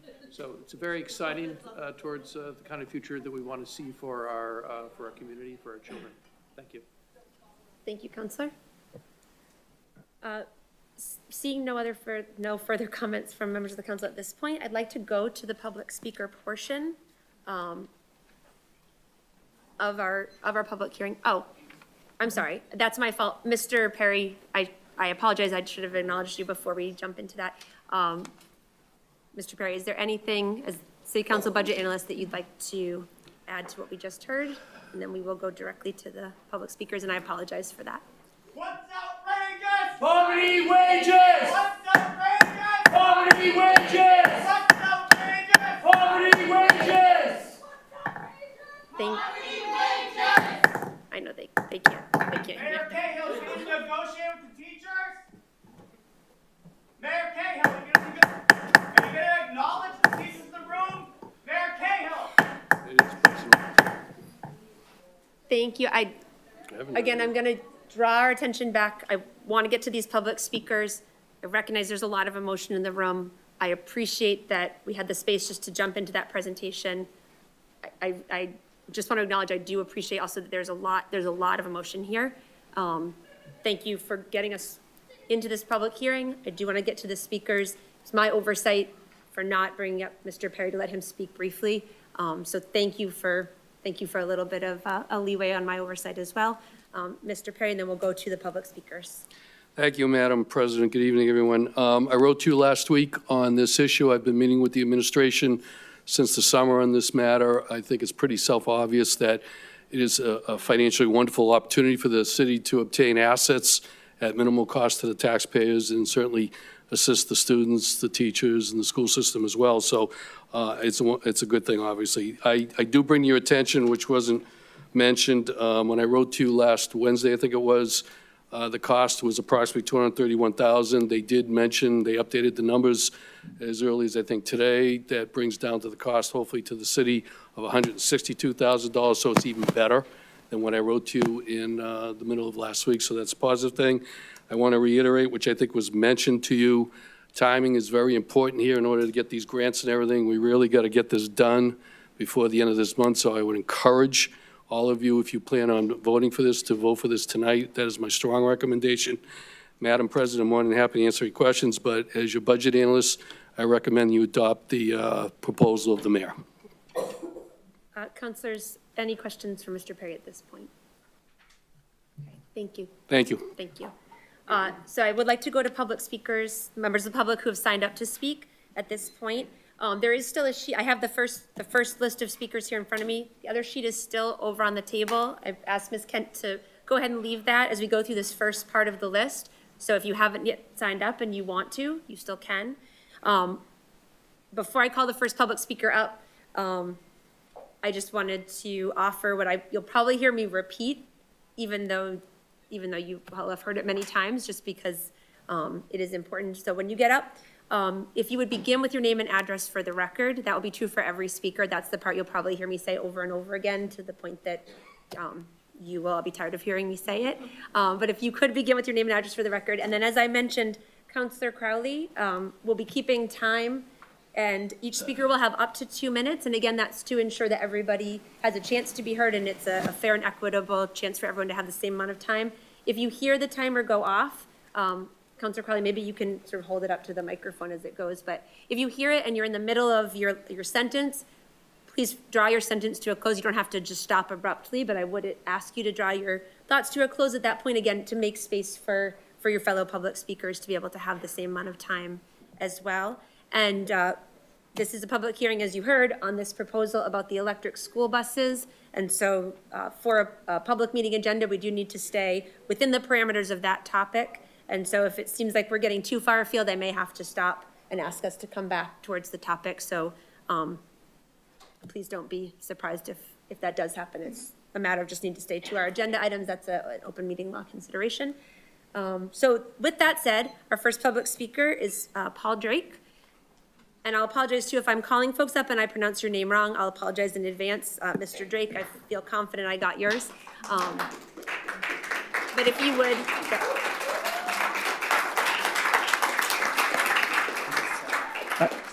Your name and address for the record, and then you have up to 2 minutes, Mr. Drake. I think they were clapping for you for getting my name right.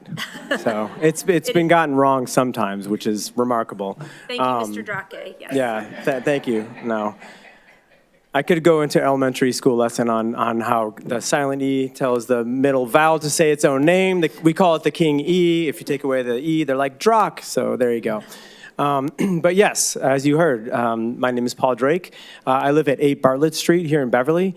I'm very proud to work in Beverly Public Schools with all of the many people here, outside, and I'm very proud of a city that has the ability to go forth and get electric buses. That's a very incredible thing. I think it's awesome that we got grant money to do that, or that we're seeking grant money. Wherever we are in that process is a wonderful thing. I believe we can walk and chew gum at the same time, however. I know, and I know everyone in here knows, it takes so many pieces to make a community go, to make any body go right. Having buses that don't pollute our future is absolutely one of those things, and I really appreciate the work. The amount of work it takes to just get that one thing right is pretty incredible. It's a testament to all of your work here on this council and the city as a whole.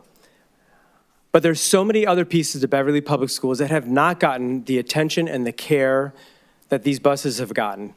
We here in this room, you've heard all our stories. You've heard this, the school committee hearing. You know that we are hurting here in the Beverly Public Schools. And we know that there was another budget item on the docket that was to be for $24 million, I believe, and $600,000 for money for City Hall renovations. I don't think you've ever heard me get up and say, public projects aren't worth it. That's not my attitude.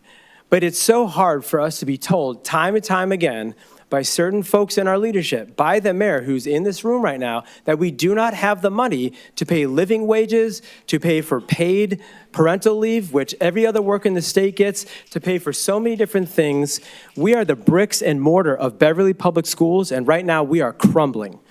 And we need some attention on this too, just as much, if not more, as we have for these electric buses. Thank you.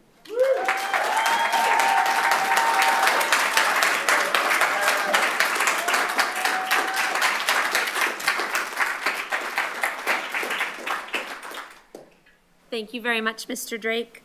Our next speaker signed up already knows, Chris Melanson.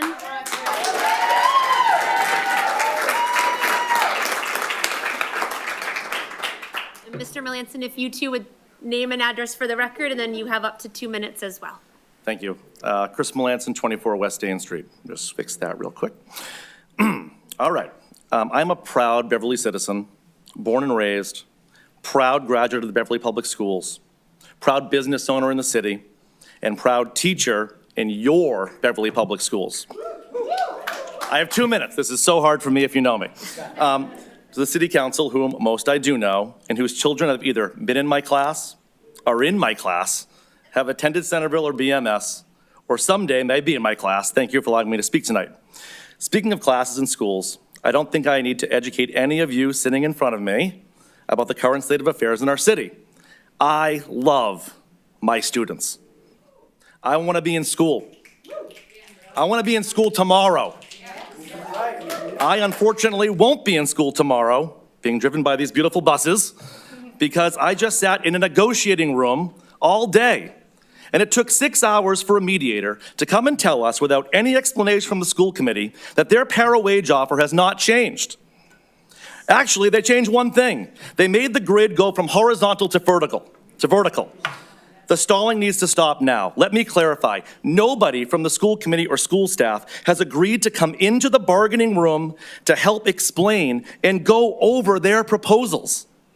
They basically send a Post-it note and say good luck. They have left us completely in the dark. We understand that the mayor is the only person who can solve this contract and get our kids back to school. The mediator signaled that loud and clear. Mr. Melanson, I'm just going to invite you to veer back a little towards the buses, if you could. The buses are so amazing, and we want those buses to bring our kids. We want those buses. Well, seriously, they are. They are amazing. We want those buses to bring our kids back to school. But the problem is that the mayor won't speak to us. He's the only one that can solve this. He won't speak to us. He won't answer emails. He turned off his Facebook commenting, which is unconstitutional. I know it's back on now. He wouldn't even respond to me when I ran into him downstairs right before this meeting. I'm begging and pleading with you, my city council friends, please help. Please ask the mayor and the school committee to offer a fair contract and to get our kids and teachers back to school. Help us solve this school crisis. Help us make Beverly Public Schools the best schools in the entire country. I beg of you. I beg of you.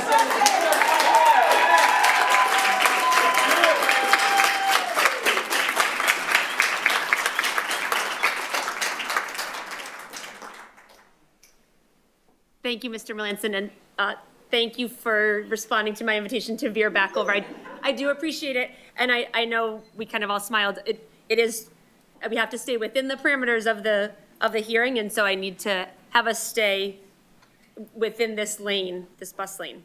Thank you. The next speaker is Megan Walsh.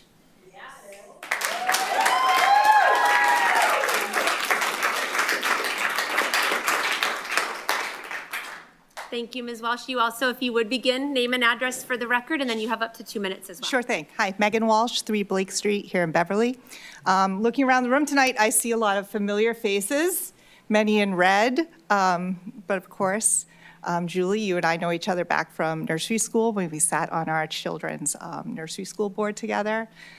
Kathleen, good old Cub Scouts, hiking through the woods. I see some scouts here tonight. Mr. Rotundo, my son's employer. Give him some extra dishes when he's there to wash. Even Mr. Ailes, my husband's hockey coach. The Walsh family cannot go anywhere in Beverly without hockey following us. And just many community members and colleagues here in the room. I am interested to see that we're talking about buses tonight. And I was interested to see how the mayor kept being interrupted when he was speaking about the buses. Because one of the things that we're dealing with in our overcrowded schools and with our dysregulated children is that there are a lot of interruptions to learning. There's additionally many interruptions to learning when each day the announcement comes on at the end of the day, talking about how many buses and bus numbers need to be changed because of all of these buses that are not functioning or running, or the inability to have bus drivers to drive them that day. And I do urge you as city councilors, before you devote more money that could go to educating the students, to transporting the students, that you collect some very important data from the transportation department. I am a special educator in the schools. Data is my game, data is my jam. I love data. That's what we do as special educators.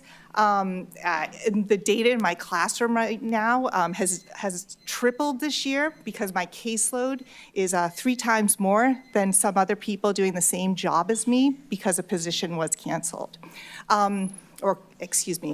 Removed. But I would like you to collect data on these buses of the cost of fixing the electric buses. I'd like you to find out if the technicians that are fixing the electric buses are local, or if they need to be flown in from potentially California or the West Coast. I would also like you to collect some data between the differences in the number of times the electric buses break down or need repairs compared to the number of times the diesel buses need repairs. Now, of course, it's 2024. We are right now a room filled with educators, and I know I'm going over the time, it's stressing me out, but we're a room filled with educators, and we know that our future is bright. But we don't want our future to be so bright because of, the sun and global warming and all of that. So I'd like you to know that we, of course, encourage the use of renewable resources. We support this idea of electric buses and less carbon emissions and less pollution to our students' futures. But we are asking you to be very careful with what you're spending your money on, and that you are not getting so excited about the positive propaganda that purchasing these electric buses brings outweighs the expenses that we need to spend in our district to educate the actual children right now so that they can grow up strong and actually work to improve our environment and perhaps create a more efficient electric bus that doesn't have so many breakdowns. Ms. Walsh, I'm going to invite you. Thank you so much. Thank you.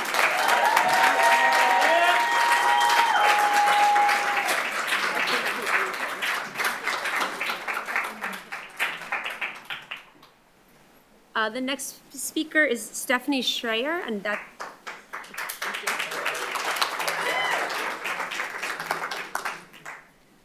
If you also begin with your name and address for the record, and if you can, when you hear Councilor Carley's timer, if you could draw your remarks to a close, please. Thank you.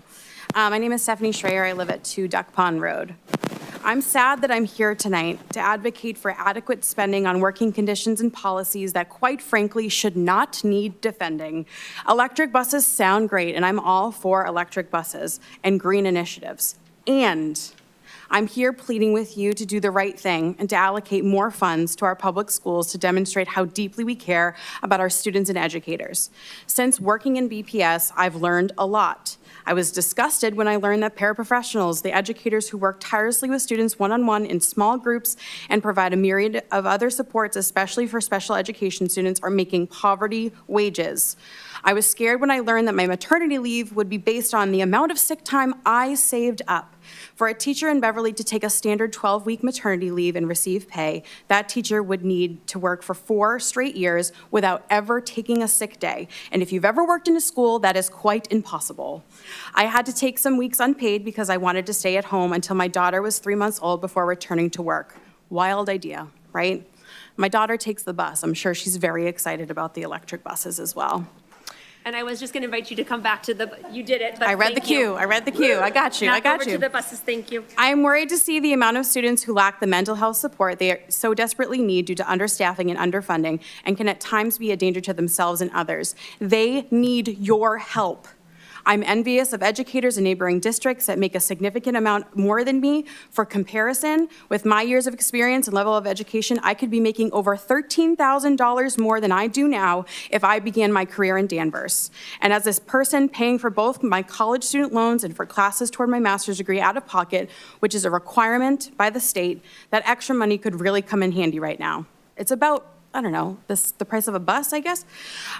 I'm frustrated that my daughter doesn't have a music teacher in kindergarten or a librarian either. Although I'm grateful for parent volunteers who have stepped up to play this role, it seems that we in Beverly just don't understand or value the level of expertise trained professionals have to offer. Not only this, but she is often unable to finish her snack and lunch during the times allotted. We're asking for 10 more minutes for students to recharge before taking on the mental load of learning, which is at no cost to the district, unlike the buses. And I just need to ask you to draw to a close, Ms. Schreier. Thank you. Thank you.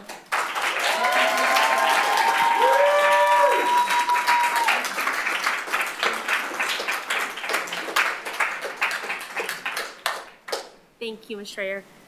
Jan McDonald is the next person.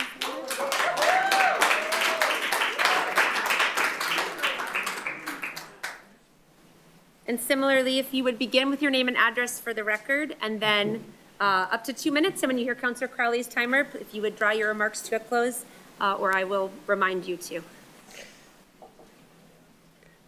Good evening. My name is Jan MacDonald. I live on 48 Water Street, or that's where my BTA house is. I'd like to talk about these beautiful buses and how important they are to our students, and about dysregulation and how hard it is for us to get kids to stay on the bus when they're dysregulated. Dysregulation is a big problem, not only in the school, but in the school buses. Class size is one of the things we're talking about or we're trying to negotiate. Class size shouldn't cost us much, but yet it's a problem. We've not moved at all during the negotiations. Smaller class size gives our teachers an opportunity to work individually with our students. If they feel better when they leave the building, they're going to act better on those beautiful new buses. Just a real quick personal story. Over the summer, my family was involved in an RV explosion and a subsequent fire. I'm lucky it happened in the summer, but I'm also fortunate because I've been teaching in Beverly for 24 years, so I would have had ample time to take off. My niece, whose father was in the explosion and who took care of her father, is a para in our school district. She would have had to choose to go home and take care of her father or to go to work because she would not be paid. She's given a year of her life with the most needy students in Beverly, and she would have had to make the choice.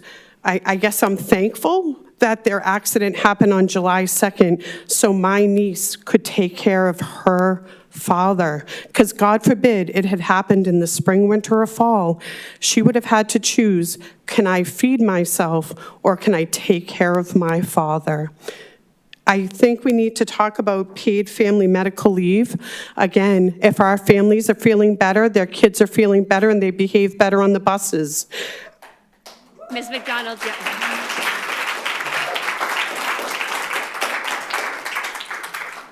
I guess my time is up. Thank you. Thank you, Ms. McDonald.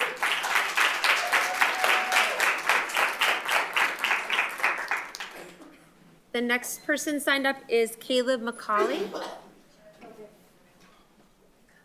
And again, if you would begin, name and address for the record. You have up to 2 minutes, and when you hear the timer, if you could draw your remarks to a close, or I will remind you. Absolutely. Hi, I'm Caleb McCauley. I live at 3 Henderson Avenue. I'm a parent, and I'm really excited about these buses. I want to vote tonight for them, but our schools are shut down.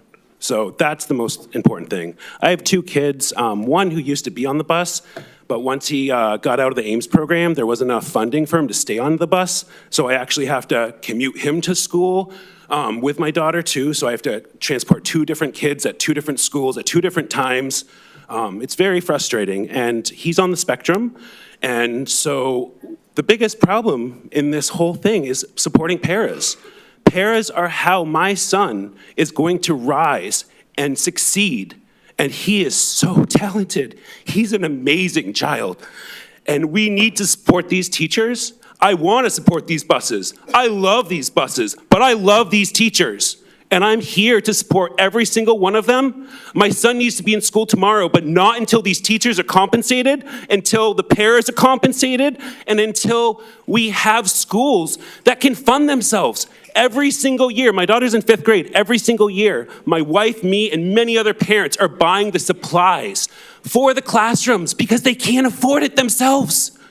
We have buses that could be awesome, but if you can't buy toilet paper, if you can't buy tissues, Windex, simple things like that, buses are great. Let's get the schools open. Let's support these teachers. Thank you.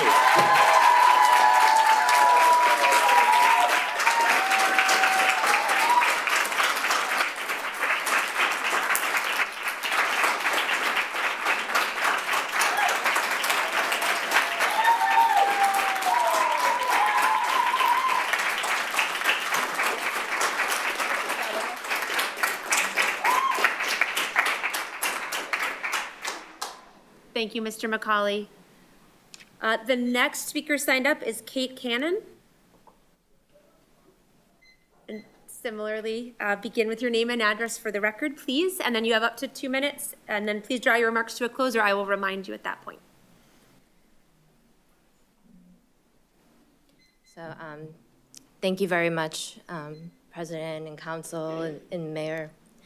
My name is Kate Cannon, and I live at 182 Bridge Street in Beverly. And my child is an IEP child, and he qualifies for the busing. And with global warming and the climate change and everything, these buses are very much in need. And I remember as a child, just going on the buses, and I would get a headache because of the fumes. And so just having these electrified buses, I'm all for that, 100%. And I moved to Beverly 2.5 years ago from Revere. And we decided to move here because of the school system, the beautiful new schools, and how well the educators are here in Beverly. And my son goes to McEwen Preschool, and he was slow to speak, roll, crawl, and walk. He suffers from bone fusions in his hands and had a significant speech delay. He has food aversion and eating issues, trouble sleeping at night. And, you know, he really needs to be in school because, you know, getting him to school is one thing on these buses, but being in school is a whole nother game because the structured day for him is paramount. I've seen him go from a kid with so many delays to a kid who is flourishing. You know, he speaks a mile a minute now. And I know that it's beeping, but I just want to say, like, it's because of the paraprofessionals in his class, including the teacher, that sit with him from task to task, get him regulated so he's not all over the place, gets him back on task from non-preferred from preferred to non-preferred activities. He can spell his name, he knows all of his numbers and letters, and he knows he can, because of the sight words that they teach, he knows he can read some of those words. And it's Ken, I'm going to invite you to draw your remarks to a close. It's an amazing achievement that these teachers have done, and I support them with all my heart as a Beverly resident, and I support these buses. And I just... Thank you, Ms. Cannon. Thank you. I support you.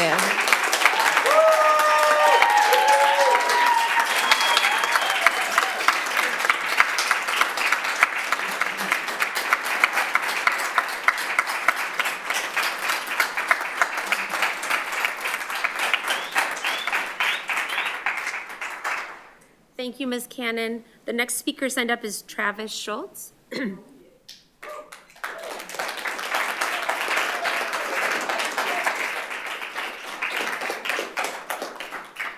So if you would begin with your name and address for the record, I know you've heard me say that, and then up to 2 minutes when you hear the timer, please draw your remarks to a close, or I will remind you to.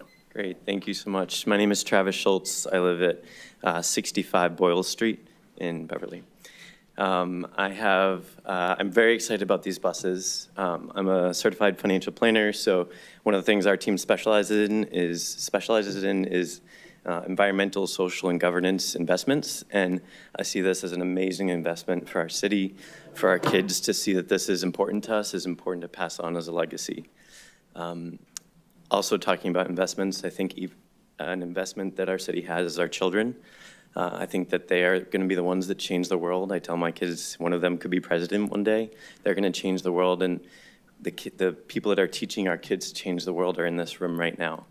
And so as we invest in the future and in ESG and in the environment, I think investing in our teachers and our kids is so important. Speaking to that, I see the reports that come in every year as far as how much we're investing in our kids. And see how much less we're investing in our kids than our neighbors and the average of the state. To give you an idea, we're investing 29% less in our kids than the average of the state, not even the best of the state, the average of the state. And so I'm very excited for us to invest in these buses, but I would love to also see us invest in our children.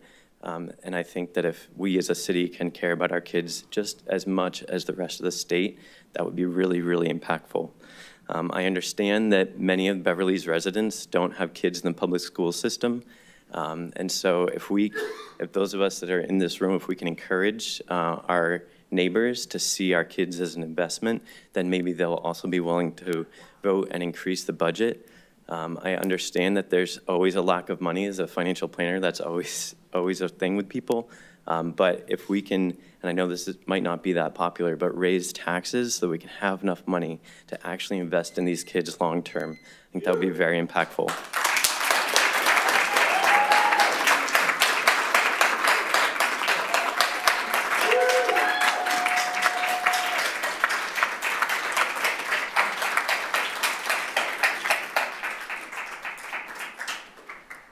Thank you, Mr. Schultz. And I know you did bring an assistant with you. I didn't know if he wanted to share his name as well.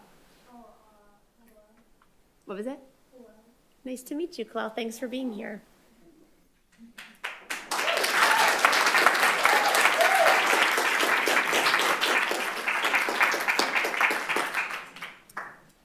The next speaker signed up is Michelle Barber. And if you also would start with your name and address for the record. You have up to 2 minutes, and when you hear the timer, if you could draw your remarks to a close, or I will remind you to. Thank you. Wow, way out of my comfort zone here, but feel it's this important. My name is Michelle Barber. My address is 28 Bosworth Street, and I'm all for buses. When I read through the information and saw that it's funded primarily by grants, that is very exciting. I think that's fantastic. That's good planning. Good planning when opportunities arise is fantastic, but the teachers didn't get to where they are today in 6 months. They started negotiating in February. The school committee, the entire city leadership knew that their contract was going to come up, knew that their funding was going to be a problem, has known for, sounds like at least a decade, that we are underfunded. Our teachers are underfunded. I've lived in Beverly since 2001. My children attended Beverly all throughout. One of my kids at one point said, Beverly's the best city in the world, and I 100% believe him. I 100% agree with him, but I will tell you, in the 10 years of watching my kids go through our schools, I've seen it decline, and it is not because of the people in this room. It is not because of the teachers. It is the overcrowding. It is the inability to retain the best and the strongest. It's not due to lack of effort at all, to the point where I actually have had to school choice one of my children out. I don't want to do that with my other child, okay? I'm too proud of this city.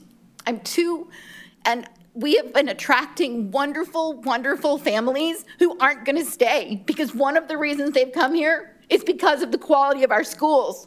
And with the steady decline that I've seen and the overcrowding, they're not going to stay. So your tax revenues are going to go away. It's going to decrease. So I am more than happy to take my part. Please increase my property taxes to make our schools good again.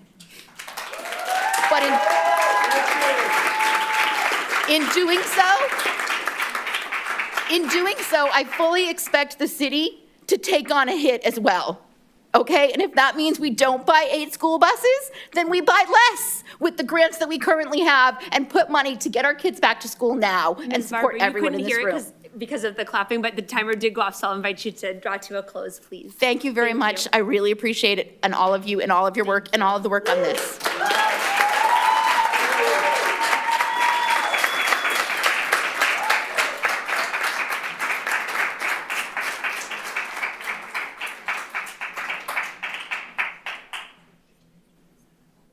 Thank you, Ms. Barber.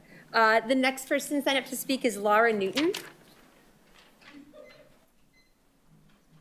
And Ms. Newton, if you would also start with your name and address for the record, you have up to 2 minutes, and then when you hear the timer, please draw to a close, or I will remind you. Thank you. Thank you. I am Laura Newton. I live at 9 Gardner Street, and please bear with me. I am parched and have a raging headache because I have spent the vast majority of my time since Friday morning in a preschool cafeteria, waiting for meaningful contract counterproposals, and have received none. I would like to begin by acknowledging that I know the city council voted unanimously to approve the school budget, and I would like to thank all of you for that. And I will say next that I am in the red zone. And just like I know it is impossible for a child to regulate their emotions when they don't have their basic needs met, it is impossible for me as an educator to regulate my emotions when my students' basic needs are not being met because of the barriers continually placed in front of us.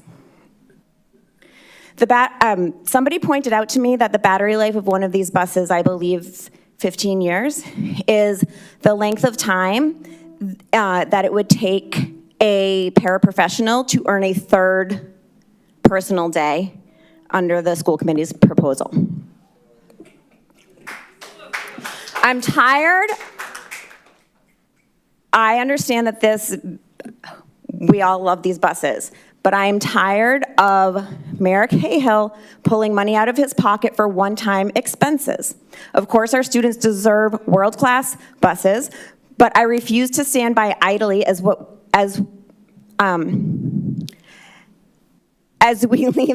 leave the students and educators inside the schools to deteriorate. When are you going to make meaningful, long-term investments in our schools?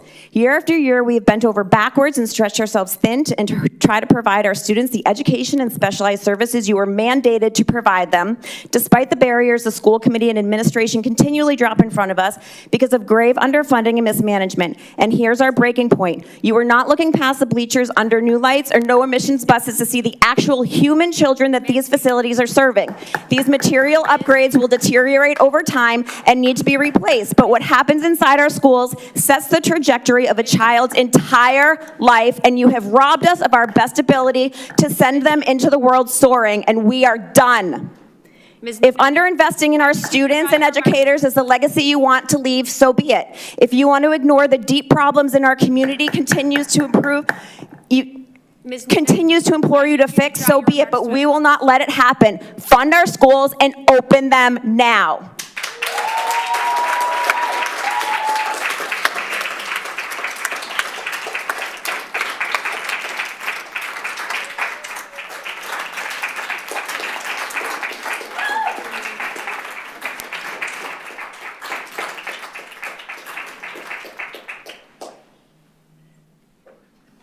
Thank you, Ms. Newton, and I want to thank you for the acknowledgement that you feel in the red zone. I know I mentioned that before about the many emotions that are in the room. I want to go to the next speaker. There's sort of an indentation, so Samantha Harris, are you two a duo?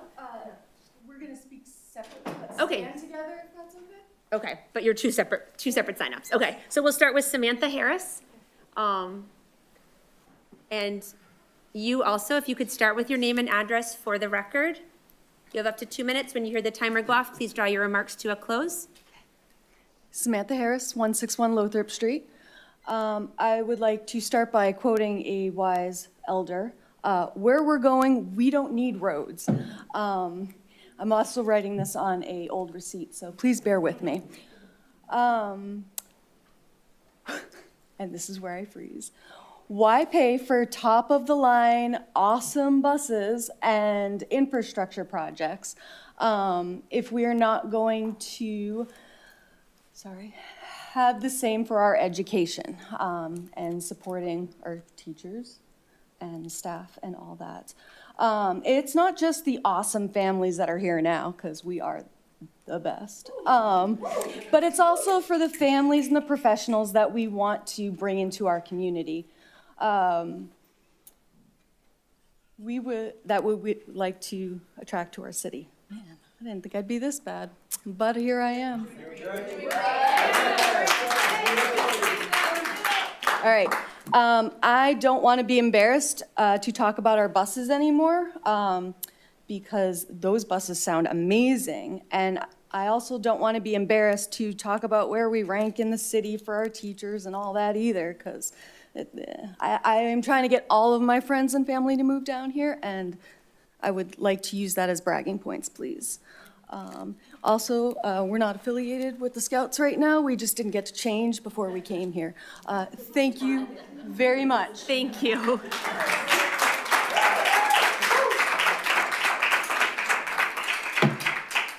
So Maeve, if you would begin with your name and address for the record as well, and then you also have up to 2 minutes when you hear the timer, if you could draw your remarks to a close. Thanks.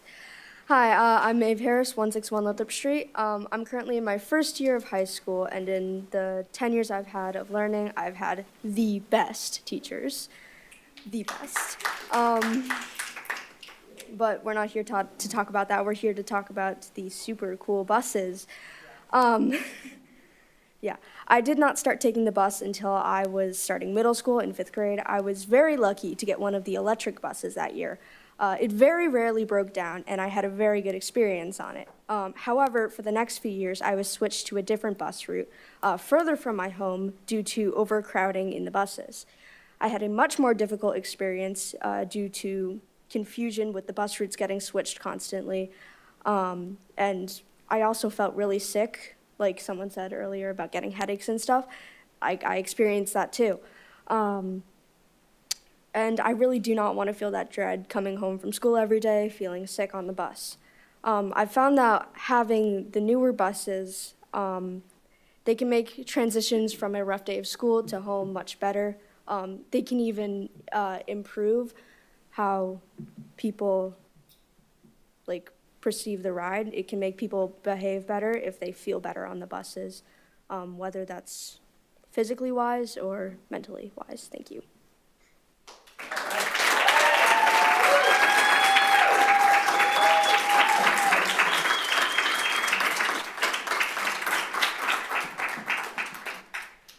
Thank you very much, Maeve. Thanks for being here. We have one more speaker signed up, and that is Christine Meza.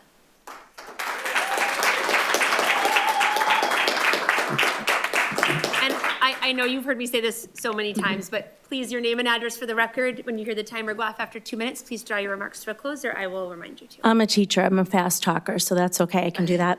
I'm Christine Meza. I live at 40 New Bald Street. I absolutely was not planning on talking tonight, but with all of you present in the room, I feel it's important that I do. I am a teacher in the Beverly Public Schools, but I am also the proud parent of 3 boys that went through the public school system, and I have one left as a senior. My boys did not have to take the bus because I transported them to school because I was fortunate enough to school choice them to Centerville with me. I've been a teacher at Centerville for 26 years in 2nd grade, and I am so proud of the job that I have done in the city, along with all of my colleagues and especially my paraprofessionals that have worked by my side. The school system holds a very special place in my family's heart, me as a teacher, my husband as a school resource officer at the middle school, and more recently, in the last couple of years, my son Andrew has been a paraprofessional at Centerville School in our, oh, I broke your mic. Save me a couple seconds on that. Serving some of our most vulnerable children in our behavior program at Centerville School. Andrew worked there for 2 years, and now Even though it's very low pay, he comes back and he has subbed in our school at least 25 or 30 times this year because he loves the children. He did get a job as a firefighter, so that's why he can afford to do that. I was going to tell you that even though my family and I did not drive or take the bus to school each day, there was a period of time that I was asked to take the bus because children at Centerville School were so dysregulated and could not be cared for appropriately by the bus drivers and the monitors that some of us teachers were asked to I didn't drive the bus, I took the bus. We were asked to take the bus, and one of my close friends was injured when she was in that situation and placed on the bus. Throughout my many years here in Centerville, my home is Centerville, I'm going to talk real fast. I have had countless children be transported on the bus, but more importantly, those countless children have been supported by our amazing paraprofessionals. And I can tell you right now that I could not have done my job in the school system without all of them. It is time, Mayor Cahill, to please listen to us and support us. Thank you.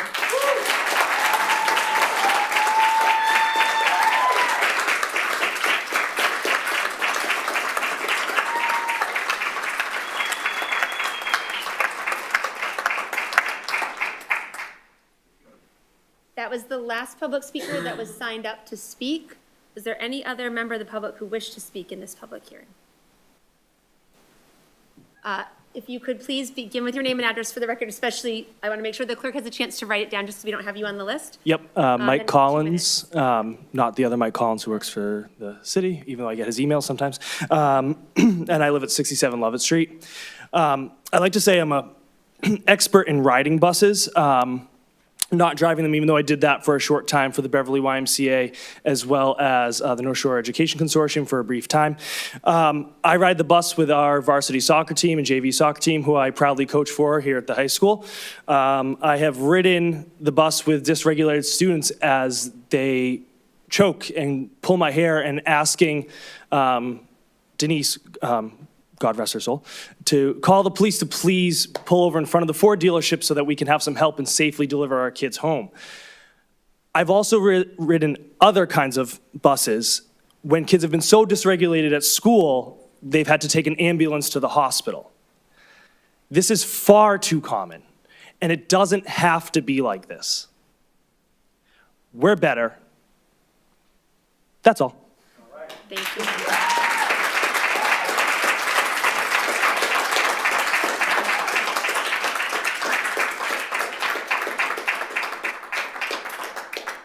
Thank you, Mr. Collins. Were there any other members of the public who wish to speak in this public hearing? Seeing none, I'll close this public hearing, refer it back to the Committee on Finance and Property for further action after this point. Thank you. This brings us to the close of the public hearing. It does not mean that people need to leave. You're welcome to stay. As I said to the firefighters before, you're welcome to stay for as much of the meeting as you like. You are welcome to come and go as you like. No one is stuck here for the duration of the meeting, so please feel free to come and go as you like or need. Thank you to members of the public who were here with us this evening. I said at the beginning, it's always very important to us to have members of the public here to hear public input, and so I appreciate the time, the input, and your presence here. Thank you. Thank you. I'd entertain a motion for a 5-minute recess. All those in favor? Take a 5-minute recess. We will be back to pick up on our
everyone.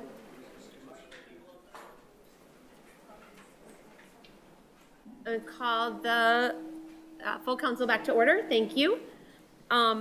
What I'd like to do, actually, I know we have at least one member of the public who's waiting for subcommittee for an appointment to be taken up. So rather than go right to motions and orders, which is where we had left off, I'd like to entertain a motion to take a break for some subcommittee work, and then we'll come back and move into the remainder of the agenda. All those in favor? Thank you. So let's have finance and property stay here, legal affairs in the committee room, and public services on the bench, please. And subcommittee chairs, if your business goes beyond 15 to 20 minutes, let's schedule a separate meeting and we'll come back to the committee of the whole in here. Hannah?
Call to order the Committee on Finance and Property. Thank you.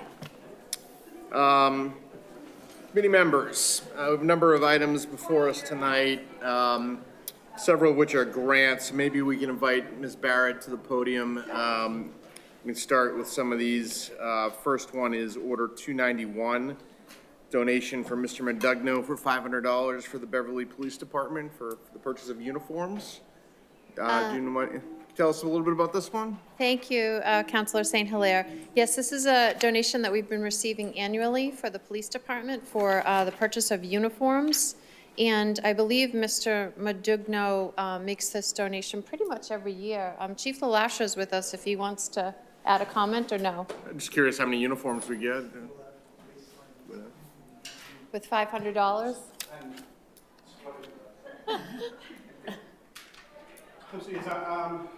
Thank you. I received a phone call and an email from this gentleman. He has made yearly contributions to fire and police. And it's one of those things where the officers provide their own uniforms, purchase them, but there are certain things that we try to, very expensive jackets, average jacket's about $400 each. So this gives us the ability to, keep rotating some of the equipment for the officers. Well, thank you, Chief. Thank you, Ms. Barrett. Chief. And thank you, Mr. Modugno. Any questions or comments? I would entertain a motion to approve Order 291. So moved. Second. All in favor? Aye. It's approved, 3-0. Okay, we'll take up order, let's see, let's go with 293. This is the $15,000 grant from the Cultural District Incentive Grant Program for the Beverly Arts District. Yep, again, this is a grant we receive annually, pretty much in the same amount each year for Cultural District Incentive Grant, and it's intended to benefit the Beverly Arts District. We haven't decided yet exactly how the funds will be spent this year. Some years we know early, and some years we're still in discussion, so it'll be decided probably by the end of the calendar year. Okay. Any other questions, committee members? Seems straightforward. I would entertain a motion to approve. So moved. Second. All in favor? Aye. Approved, 3-0. Okay, we'll move on to Order 294, which is also a $15,000 grant from the New England Foundation for the Arts. This is in partnership with the MAPC to support more equitable public art. What can you tell us about this one? So this is actually the second time we applied for this grant. The first time we applied, we were declined, and we have a really great track record of the second time applying for grants being awarded. And we were declined the first time because they only picked 6 or 7 communities in the whole state to participate in the cohort. So it's really a numbers kind of thing. But our associate planner, Jared Contrada, worked on this proposal, and it was approved. So 2 municipal staff will do training from January until the end of April, and then they'll work on a public art, call for public art that has to be placed by, I think, December 31st of 2025. Call to order, Committee of the Whole. Thank you. Thank you, Ms. Kent. And thank you, Ms. Barrett. Any questions from committee members? Okay. I would entertain a motion to approve Order 294. So moved. Second? All in favor? Aye. Approved 3-0. Okay, we'll move on to Order 295. This is an $11,750 grant, Title IIIB grant from the Senior Care to support the Council on Aging Outreach Program. Yep, again, this is an annual grant. It varies in amount from year to year, but we generally receive this from Senior Care each year, and it's specifically used for outreach services at the Council on Aging. Okay, further questions? I would entertain a motion to approve Order 295. So moved. Second? All in favor? Aye.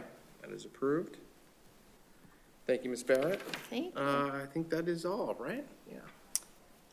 It is, you still have the school bus grant. Yes, right. We got a couple other items here, so we'll get to that in a moment. So, Counselor Sweeney, I wanted to go to your order 306. Do you want to tell us a little bit about that? Yeah, so the HERO Act, which was signed into law this past summer by the governor, put forth a slew of either direct benefit programs for veterans or options like the local option that I'm proposing here that would allow cities and towns to provide additional tax relief to veterans. And so you guys will probably remember this past April, we took up an order that essentially doubled the tax exemptions that we as a city make available for qualifying seniors and veterans. One of those clauses specific for certain veteran exemptions, while we doubled the amount that we are able to give under law without this act is flat. And so really what this would do is put a COLA into place so that that amount that certain qualifying veterans can apply for and receive as an exemption would increase annually by whatever, it's really based on the consumer price index. DOR would have to set that number, but that's what they would index it to. While I think it's worthwhile for us to get Mr. Golden before this committee to talk further about the financial impact, from the numbers that I've run, it seems to be a minimal impact in comparison to what we passed a few months ago. And based on the conversations that we as a committee had with Mr. Perry and Mr. Golden at that time, I would think that the overlay account can maintain the increase that would come from that COLA. And it's a small impact financially for the overlay account, but I think it will go a long way for the veterans who qualify. So that's why I proposed it. Okay, thank you, Counselor Sweeney. Mr. Perry, would you have any comments on this order? Sure. Thank you, Mr. Chairman. Yeah, Council and I spoke about this last week. We agreed I'm going to research that with the assessor, Mr. Golden. I think in general he's right. It will have a minor impact on the overlay. And we agreed that, give me a little time to research this, get back to you folks with some better numbers and see where we go from there. Okay, Counselor Sweeney, from a timing perspective, are you comfortable with us holding it till next week? Or Yeah, so I wanted to get it before the council in case we tried to schedule a meeting with the assessors to align with when we're likely to set the tax rate. If that's too ambitious of a timeline, that's fine. The effective date, even if we were to pass it tonight, wouldn't be until July 1st, 2025. So there isn't a big rush on this matter. Okay, so if it's okay, then I will hold on this matter and we'll move on to other business. We'll take up order number 305. This is an order from our Chief Assessor, Frank Golden, related to the allocation of the FY 2025 tax levy percentages. And tonight, what we need to do is set a public hearing. So we're going to set a public hearing for December 2nd at what time? 8:15 p.m. I would entertain a motion to set that public hearing. So moved. Second. All in favor? Aye. That is approved 3-0. Okay. We've got another public hearing to set. This is on item order number 296. It's a budget transfer of $36,000 related to the bargaining for the library department employees. And we would need to set a public hearing on that on December 2nd at 7:20 p.m. I would entertain a motion to set that public hearing. So moved. Second? All in favor? Aye. Aye, okay, that is approved. Okay, and lastly, on our agenda, we have Order 283, which is the loan authorization that was sent back to us tonight on the 8 electric school buses. Council, our committee members, any further questions or comments? Just one comment I'll make while I see that Mr. Ailes and Ms. Kiefer in the room. I certainly appreciate the work that has gone into this proposal, as others have said, to get a more energy efficient fleet at an economic rate to the city's bottom line because of those federal grants. Most of my questions were answered about maintenance and whatnot, which I appreciated your response to those, Ms. Keefe. I am interested, if we do move forward with this, if there is some way to track where we end up in terms of maintenance, so that if this is the direction that our fleet is going to move going forward to an all-electric school bus fleet, that we just have some idea of whether or not our budget is sufficient for any maintenance costs that come with the electric buses, knowing that there is a good deal of warranty protection anyways. So just wanted to make that comment. I look forward to tracking that as we roll this fleet out, if it is ultimately passed by the council. Thank you. Thank you, Councilor. I guess I had a question as well in terms of if this did not get approved, would we be out looking to buy buses? Would we be out looking to buy new buses if this didn't get approved? Do we need buses, or is this an opportunity to get buses? Oh, no, yes, Yeah. yes.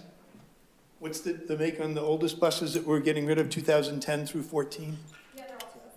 Yeah, I mean, we have, if you remember, we went 3 different rounds with the EPA grant application process before we were funded, and we were afraid if we didn't get a yes in that round, we were going to have to start buying diesels. So, I mean, Mr.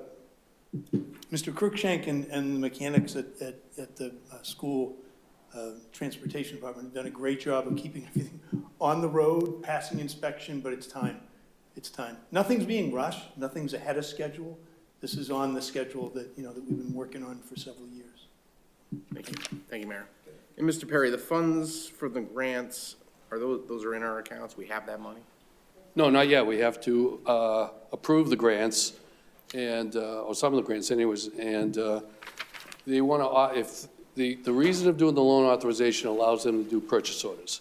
And in order to get that going and get the POs going, they need to have a funding source. So that's why they're doing the loan. They do not intend to borrow at all at the end of the day. And as we already indicated, if everything goes the way it should go with the IRA money and the EPA funds and everything else, we're on the hook for about $162,000. So as I indicated in both my letter and my short presentation tonight, this is a timing issue. As your budget analyst, I'm advising you strongly to pass this before the end of November. We could be jeopardizing this outside funding if we don't do this. And even with all the speakers we heard tonight, I didn't hear anybody in opposition to it. It seems like everyone's in favor of this order, and I would advise you to pass it tonight. Thank you, Mr. Perry. You're welcome. Madam President. Thank you very much, Mr. Chair. My question is, I think, sort of goes along with Councilor St. Hilaire's, or is a sort of next question. I understand what you were saying, Mr. Perry, about the loan authorization to do the purchase orders and then to be able to obtain the grants. Is there any reason that we would be concerned that the grants would not come through as expected? My understanding, the grants will come through. It's more the timing. As I've been informed and based on my research, and I think someone knows more about it better than me, but if we wait till after November, I think it does put it in jeopardy, as I understand it. But maybe Irina can help us with that. Just adding a little bit more color to that. So as soon as we issue the purchase order, they're more eligible to apply for reimbursement for the EPA's $1,455,000 grant. And then the other grant is, provides reimbursements on a set schedule that we define in the contracting process. So we have already gone back and forth with them with the contract and the schedule. So a big lump sum of, I think, $750,000 comes in at the same time as that EPA documentation is provided to Mass CEC. And then, every deliverable that we have in that project together will need to be associated with another rebate request, like an invoice to them. Thank you. Thank you, Mr. Chair. And Ms. Kent, remind me, we're meeting again next week? Monday. Okay.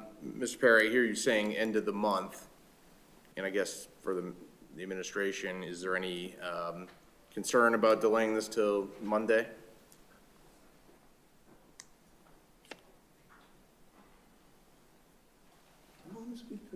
I mean, there's work to do to get the orders set and placed. I guess I'm just wondering, what are you thinking? We heard a lot of testimony. You like how I just asked you a question? Yeah, well, I guess my thought here is, we heard a lot of testimony tonight.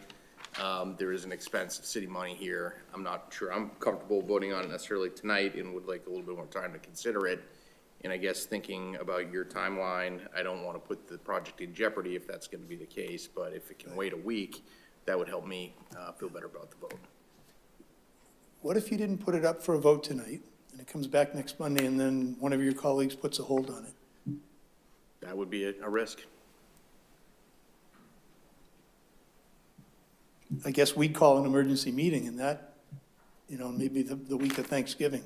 I mean, this would really put us under the gun. I guess the timeline pressure is new to me tonight. I didn't recognize that this was it had to be done by the end of the month. Yeah. So I'm trying to process that. I wonder if, listen, I understand and appreciate what you're saying. I wonder if maybe, and I'd ask the president if you put it up for a vote tonight, and then maybe you use a hold, Counselor, because you feel the need for some days to dig into it a little more. I mean, I want you to vote it tonight, but that's my personal preference. Right, I guess what I'm saying is if we don't do that tonight and we were to do it on Monday, would that give you enough time to execute the purchase orders? Or is that the project? It would give 4 work days next week, and then Thanksgiving week is, it's got the holiday Thursday. We're not open that Friday. I don't know what offices are and are not. And that weekend turns the calendar to December. So it would give us 4 days next week and 3 the following week to get everything done. And I don't know who else we have to be waiting on concern with in placing these orders. We've got to work with a bus manufacturer. We got to work with a charging station manufacturer. Do you want to speak to some of that? Ultimately, it's your call. I think impacts would be a rush on the contracting side and the documentation and the paperwork, and we can do as much as we can to prepare in advance to be able to hit submit if and when, the vote comes in. That's all. Okay. So I'll turn to my colleagues, I guess. Counselor Sweeney. Oh, go ahead, Mr. Jelena. Thank you. Yeah. Yep. You go to the microphone, Mr. Jelena. There's a lot of moving pieces to this that really puts this under a time constraint. And, I respect your wishes, but we've got the week of Thanksgiving. No one knows who's working. It seems to be less and less people work on a holiday, and let alone you have basically a two-day holiday. They seem to be turning into weeks. So there's a lot at stake right here. And in my mind, no disrespect, but it's sort of it's a no-brainer. It's either we spend $865,000 on diesel buses, or we spend $162,000. When I first started here, Bill Burke, the old transportation director, I bought 5 buses one year, and the next year I'm buying 4 more. I'm like, geez, Bill, I just bought you buses, and I didn't buy you, but we just procured buses last year. We're doing it again this year. And at that time, we had 50 to 55 buses, and he explained to me, Dave, if we're not buying 5 to 5.5 buses a year, we're driving 10-year-old school buses. And so, we haven't bought buses, I think, a couple of years now, and I just think it's a risk, and I don't know what's going to change from now until next week. And as Mr. Perry stated, there wasn't one person that was against electric buses tonight. Everyone spoke in favor of electric buses, even those that are in a heated room that's been the most heated that I've seen. That was among the messages we heard, I think, but Yeah. I appreciate that. Yeah. And, Mr. Mayor? Yeah, if I could just add, I also want to say, we don't try to hold things and bring them to you last minute. I appreciate. that. Yeah, this doesn't happen a lot. And I just want to say, part of the reason this hasn't been in front of you sooner is there are a lot of difficult moving pieces as the federal government and the states were figuring out how to do the procurement of all of this. We had conversations with the IG's office, we had conversations with other state offices. We, had a lot of internal, many internal conversations about the various pieces to this, the buses themselves, to lease, to buy, the charging station infrastructure, the electrical customer side of the grid. A lot of different pieces, and working with National Grid and others around how we can get them to take on some of the obligations and the costs. And so we kept trying to be ready to come to you, and and if we could have been here a meeting or two or three sooner, we would have. There's just a lot of moving pieces to get to where we are now. So I do appreciate you feeling the crunch that we're asking. Yeah, and you I to respect work with. that, none of this happens easily. I get that. Counselor Sweeney. Thank you, Mr. Chairman. I am comfortable moving this item forward tonight. I am obviously cognizant of the many speakers who voiced their concerns about us as a council voting on an item that pertains to school funding in some way when there is an ongoing contract negotiation with a union that is out of contract, multiple unions that are out of contract. So those concerns are not lost on me. But that being said, to the point that Mr. Jelena raised, if there were not such large amounts of grant funding at stake, I may have felt differently and have wanted to take more time to consider this item. But given that the economics of this purchase or of this proposal are really what, in addition to electrifying our fleet, the economics are really what bring the value to the city here, that we can purchase 8 buses at a fraction of what diesel buses would cost because of the grant funding. And so with that in mind, I am comfortable moving this proposal forward. Okay, thank you. Counselor Spang, certainly. I just wanted to ask a somewhat procedural question. Some of the speakers raised concerns about buses breaking down and routes changing, and I know that's not what the city council does, but I just wanted to confirm that I was correct in that that's not something that we can act on through this tonight. It's something that we would refer to the school committee to look into, is kind of how, but I just want to see if that's correct or not. I don't know if anybody knows. Mr. Mayor, weigh in on that? I mean, there are always personnel, management concerns and issues in any department, right? The transportation department had them in particular, I think it was last school year, but the school year before. I mean, for some time, and we sadly had a couple of employees pass, and so, getting people to come onto staff as monitors and then get certified or licensed rather to drive buses, school buses, has been a process that we've worked on as well. So I think you heard the reference to sometimes routes being switched because of a driver not being available. And, other times, whether it be a diesel or an electric, if a bus broke down, that might have meant that 2 routes got consolidated in a given day. I'm doing a little bit of conjecture with you, but I think that's a management thing throughout the course of any given year. Thank you, Mayor. Sure. But I'm right that it's not our thing, so to speak. It would be the school committee's thing. That's a school administrative Or school matter. administration. Okay, thank you. Thank you, Counselor Spang. Yep. President Flowers, did you want to weigh in, or? I would not add too much to what Councilor Sweeney said. I feel comfortable if we were to move it back for the full council. I do think I appreciate, Ms. Keefe, I appreciate your response. Ultimately, it's, you know, each counselor needs to decide if people feel comfortable. So I would be comfortable moving it out of this subcommittee and Okay. seeing what the will of council feels like. Well, I'll defer to my colleagues and committee members, and I would entertain a motion to approve Order 283. So moved. Second. All in favor? Aye. I'm going to vote no, so it's going to be a 2-to-1 approval. Okay, and I think I neglected to take up Order 292, which is a $1.4 million grant. Did we approve that one? I don't think we did. So I would entertain a motion to approve that as well. That is related to this. So moved. Second. All in favor? Aye. Approved, 3-0. Okay, I think that's all I had for the agenda tonight. I would entertain a motion to approve the adjourn the committee of the whole. Second. All in favor? Aye. And I would entertain a motion to adjourn the Committee on Finance and Property. So moved. Second. All in favor? Aye. Thank you.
Yeah, I'm ready. You ready?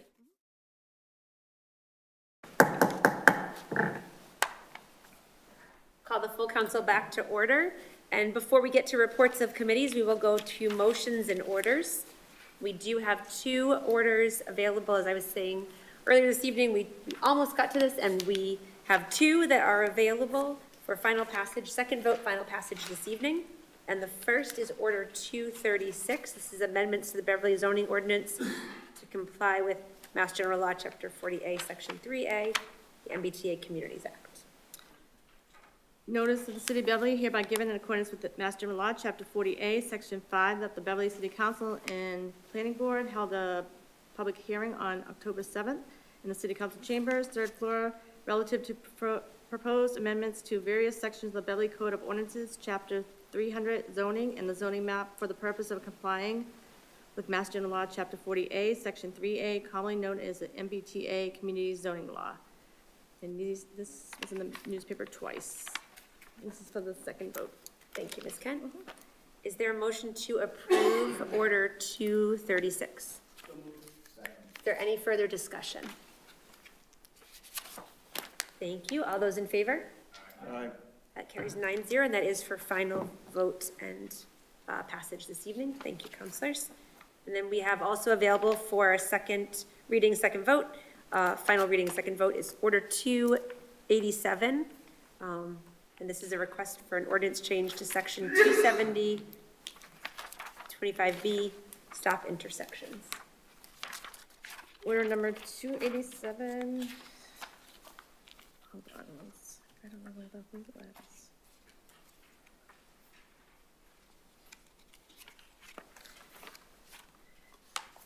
270-25, stop intersections. Every driver of vehicle or other conveyance approaching an intersection of ways where there exists facing him an official sign bearing this word stop or a flashing red sign, indication such a sign or signal having a part with these rules and ordering the written approval of the Department of Transportation.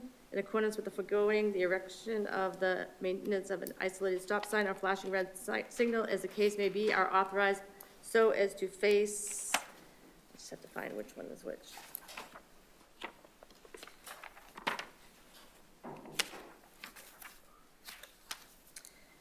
Edgewood Road, South Longmeadow Road, at the intersection of Longmeadow Road.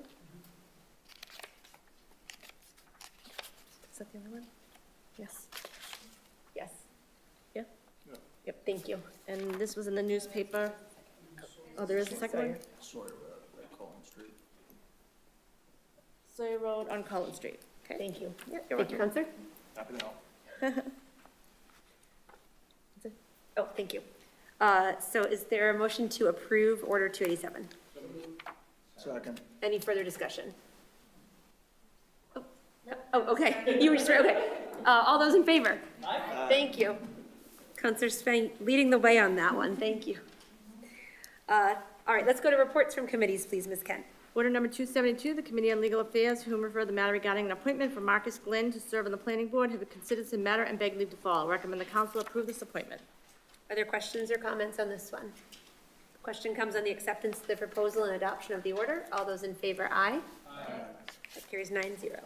Order number 300, the Committee on Legal Affairs, to whom refer the matter regarding a renewal application for a Class 2 motor vehicle license for B&M Best Auto Sales, 42 Park Street. Have considered the matter and beg leave to fall. Recommend the council approve this request. Questions or comments? Question comes on the acceptance of the proposal and adoption of the order. All those in favor, aye. Aye. Carries 9-0. Order number 304, the Committee on Legal Affairs, to whom refer the matter regarding a renewal application for a Class 2 motor vehicle license for CJ Motors, 360 Rantoul Street. Have considered said matter, beg leave to follow. Recommend the council approve this license. Questions or comments? Question comes on the acceptance of the proposal and adoption of the order. All those in favor, aye. Aye. Carries 9-0. Order number 307, the Committee on Legal Affairs, to whom refer the matter regarding an appointment letter for David Dines to serve on the Parking and Traffic Commission, have considered the matter and beg leave to follow. Recommend the council approve this appointment. Questions or comments on this one? Question comes on the acceptance of the proposal and adoption of the order. All those in favor, aye. Aye. Carries 9-0, and our thanks to Mr. Dines, who is here this evening, for being willing to serve. Order number 311, the Committee on Legal Affairs, to whom refer the matter regarding an approval of leases with Air Bear Aviation, have considered said matter and beg leave to follow. Recommend the council approve this request. Questions or comments on this one? Question comes on the acceptance of the proposal and adoption of the order. All those in favor, aye. Aye. Carries 9-0. Order number 226, Committee on Public Services, to whom refer the matter regarding a constituent inquiries related to Public Service Committee work, have considered said matter and beg leave to follow. Receive and place on file. Thank you. I'd entertain a motion to receive this and place it on file as recommended by the subcommittee. All those in favor? Aye. That carries 9-0. Order number 283, the Committee on Finance and Property, whom refer the matter regarding a loan authorization in the amount of $3,516,000 to authorize the city to order 8 electric school buses and charge infrastructures. have considered said matter and request the council approve this request. Are there questions or comments on this one? Question comes on the acceptance of the proposal and adoption of the order. All those in favor? Aye. Any opposed? Thank you. That carries 8-1.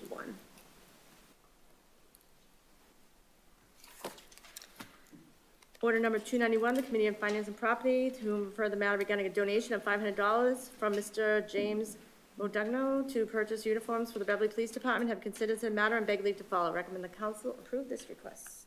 Are there questions or comments on this one? Question comes on the acceptance of the proposal and adoption of the order. All those in favor, aye. Aye. Carries 9-0, and our thanks to Mr. Modugno for making that donation.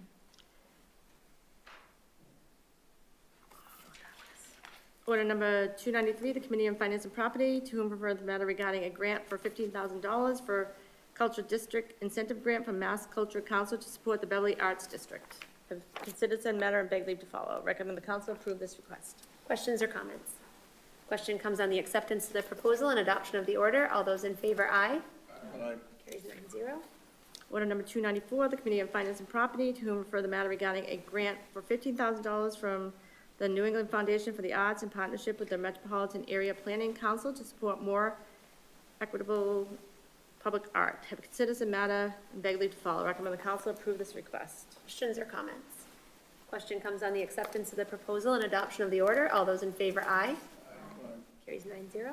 Order number 295, the Committee on Finance and Property, to whom refer the matter regarding a grant for $11,750 for a Title III-B grant from Senior Care to support the Council on Aging's outreach program. Have considered the matter and beg leave to follow. Recommend the council approve this request. Are there questions or comments on that? Question comes on the acceptance of the proposal and adoption of the order. All those in favor, aye. Aye. Carries 9-0. Order number 296, the Committee on Finance and Property, whom refer the matter regarding a budget transfer request of $36,112 into the library department budget to fund costs associated with the recently agreed upon library employees chapter of the AFL-CIO union. Have considered the matter and beg leave to follow. Recommend the council set a public hearing for 12/2 at 7:20. I would entertain a motion to set that public hearing for December 2nd at 7:20 as recommended. Second. All those in favor? Aye. Thank you. That carries 9-0, so we'll set that public hearing for our December 2nd meeting at 7:20 p.m. Order number 305, the Committee on Finance and Property, to whom refer the matter regarding a public hearing relative to the allegation of fiscal year 2025 tax levy percentages. Have considered said matter and beg leave to follow. Set the public hearing for 12/2 at 8:15 p.m. I would entertain a motion to set that public hearing for December 2nd at 8:15 p.m. All those in favor? Aye. Carries 9-0, and so that public hearing is now set for December 2nd, 8:15 p.m. Order number 292, the Committee on Finance and Property, to whom refer the matter regarding a grant for $1,459,000 from the Massachusetts Clean Energy Center Accelerated Clean Transportation School Bus Fleet Deployment Program to support Beverly Public Schools fleet. Have considered the matter and beg leave to follow. Recommend the council approve this request. Questions or comments? Question comes on the acceptance of the proposal and adoption of the order. All those in favor, aye. Aye. Carries 9-0.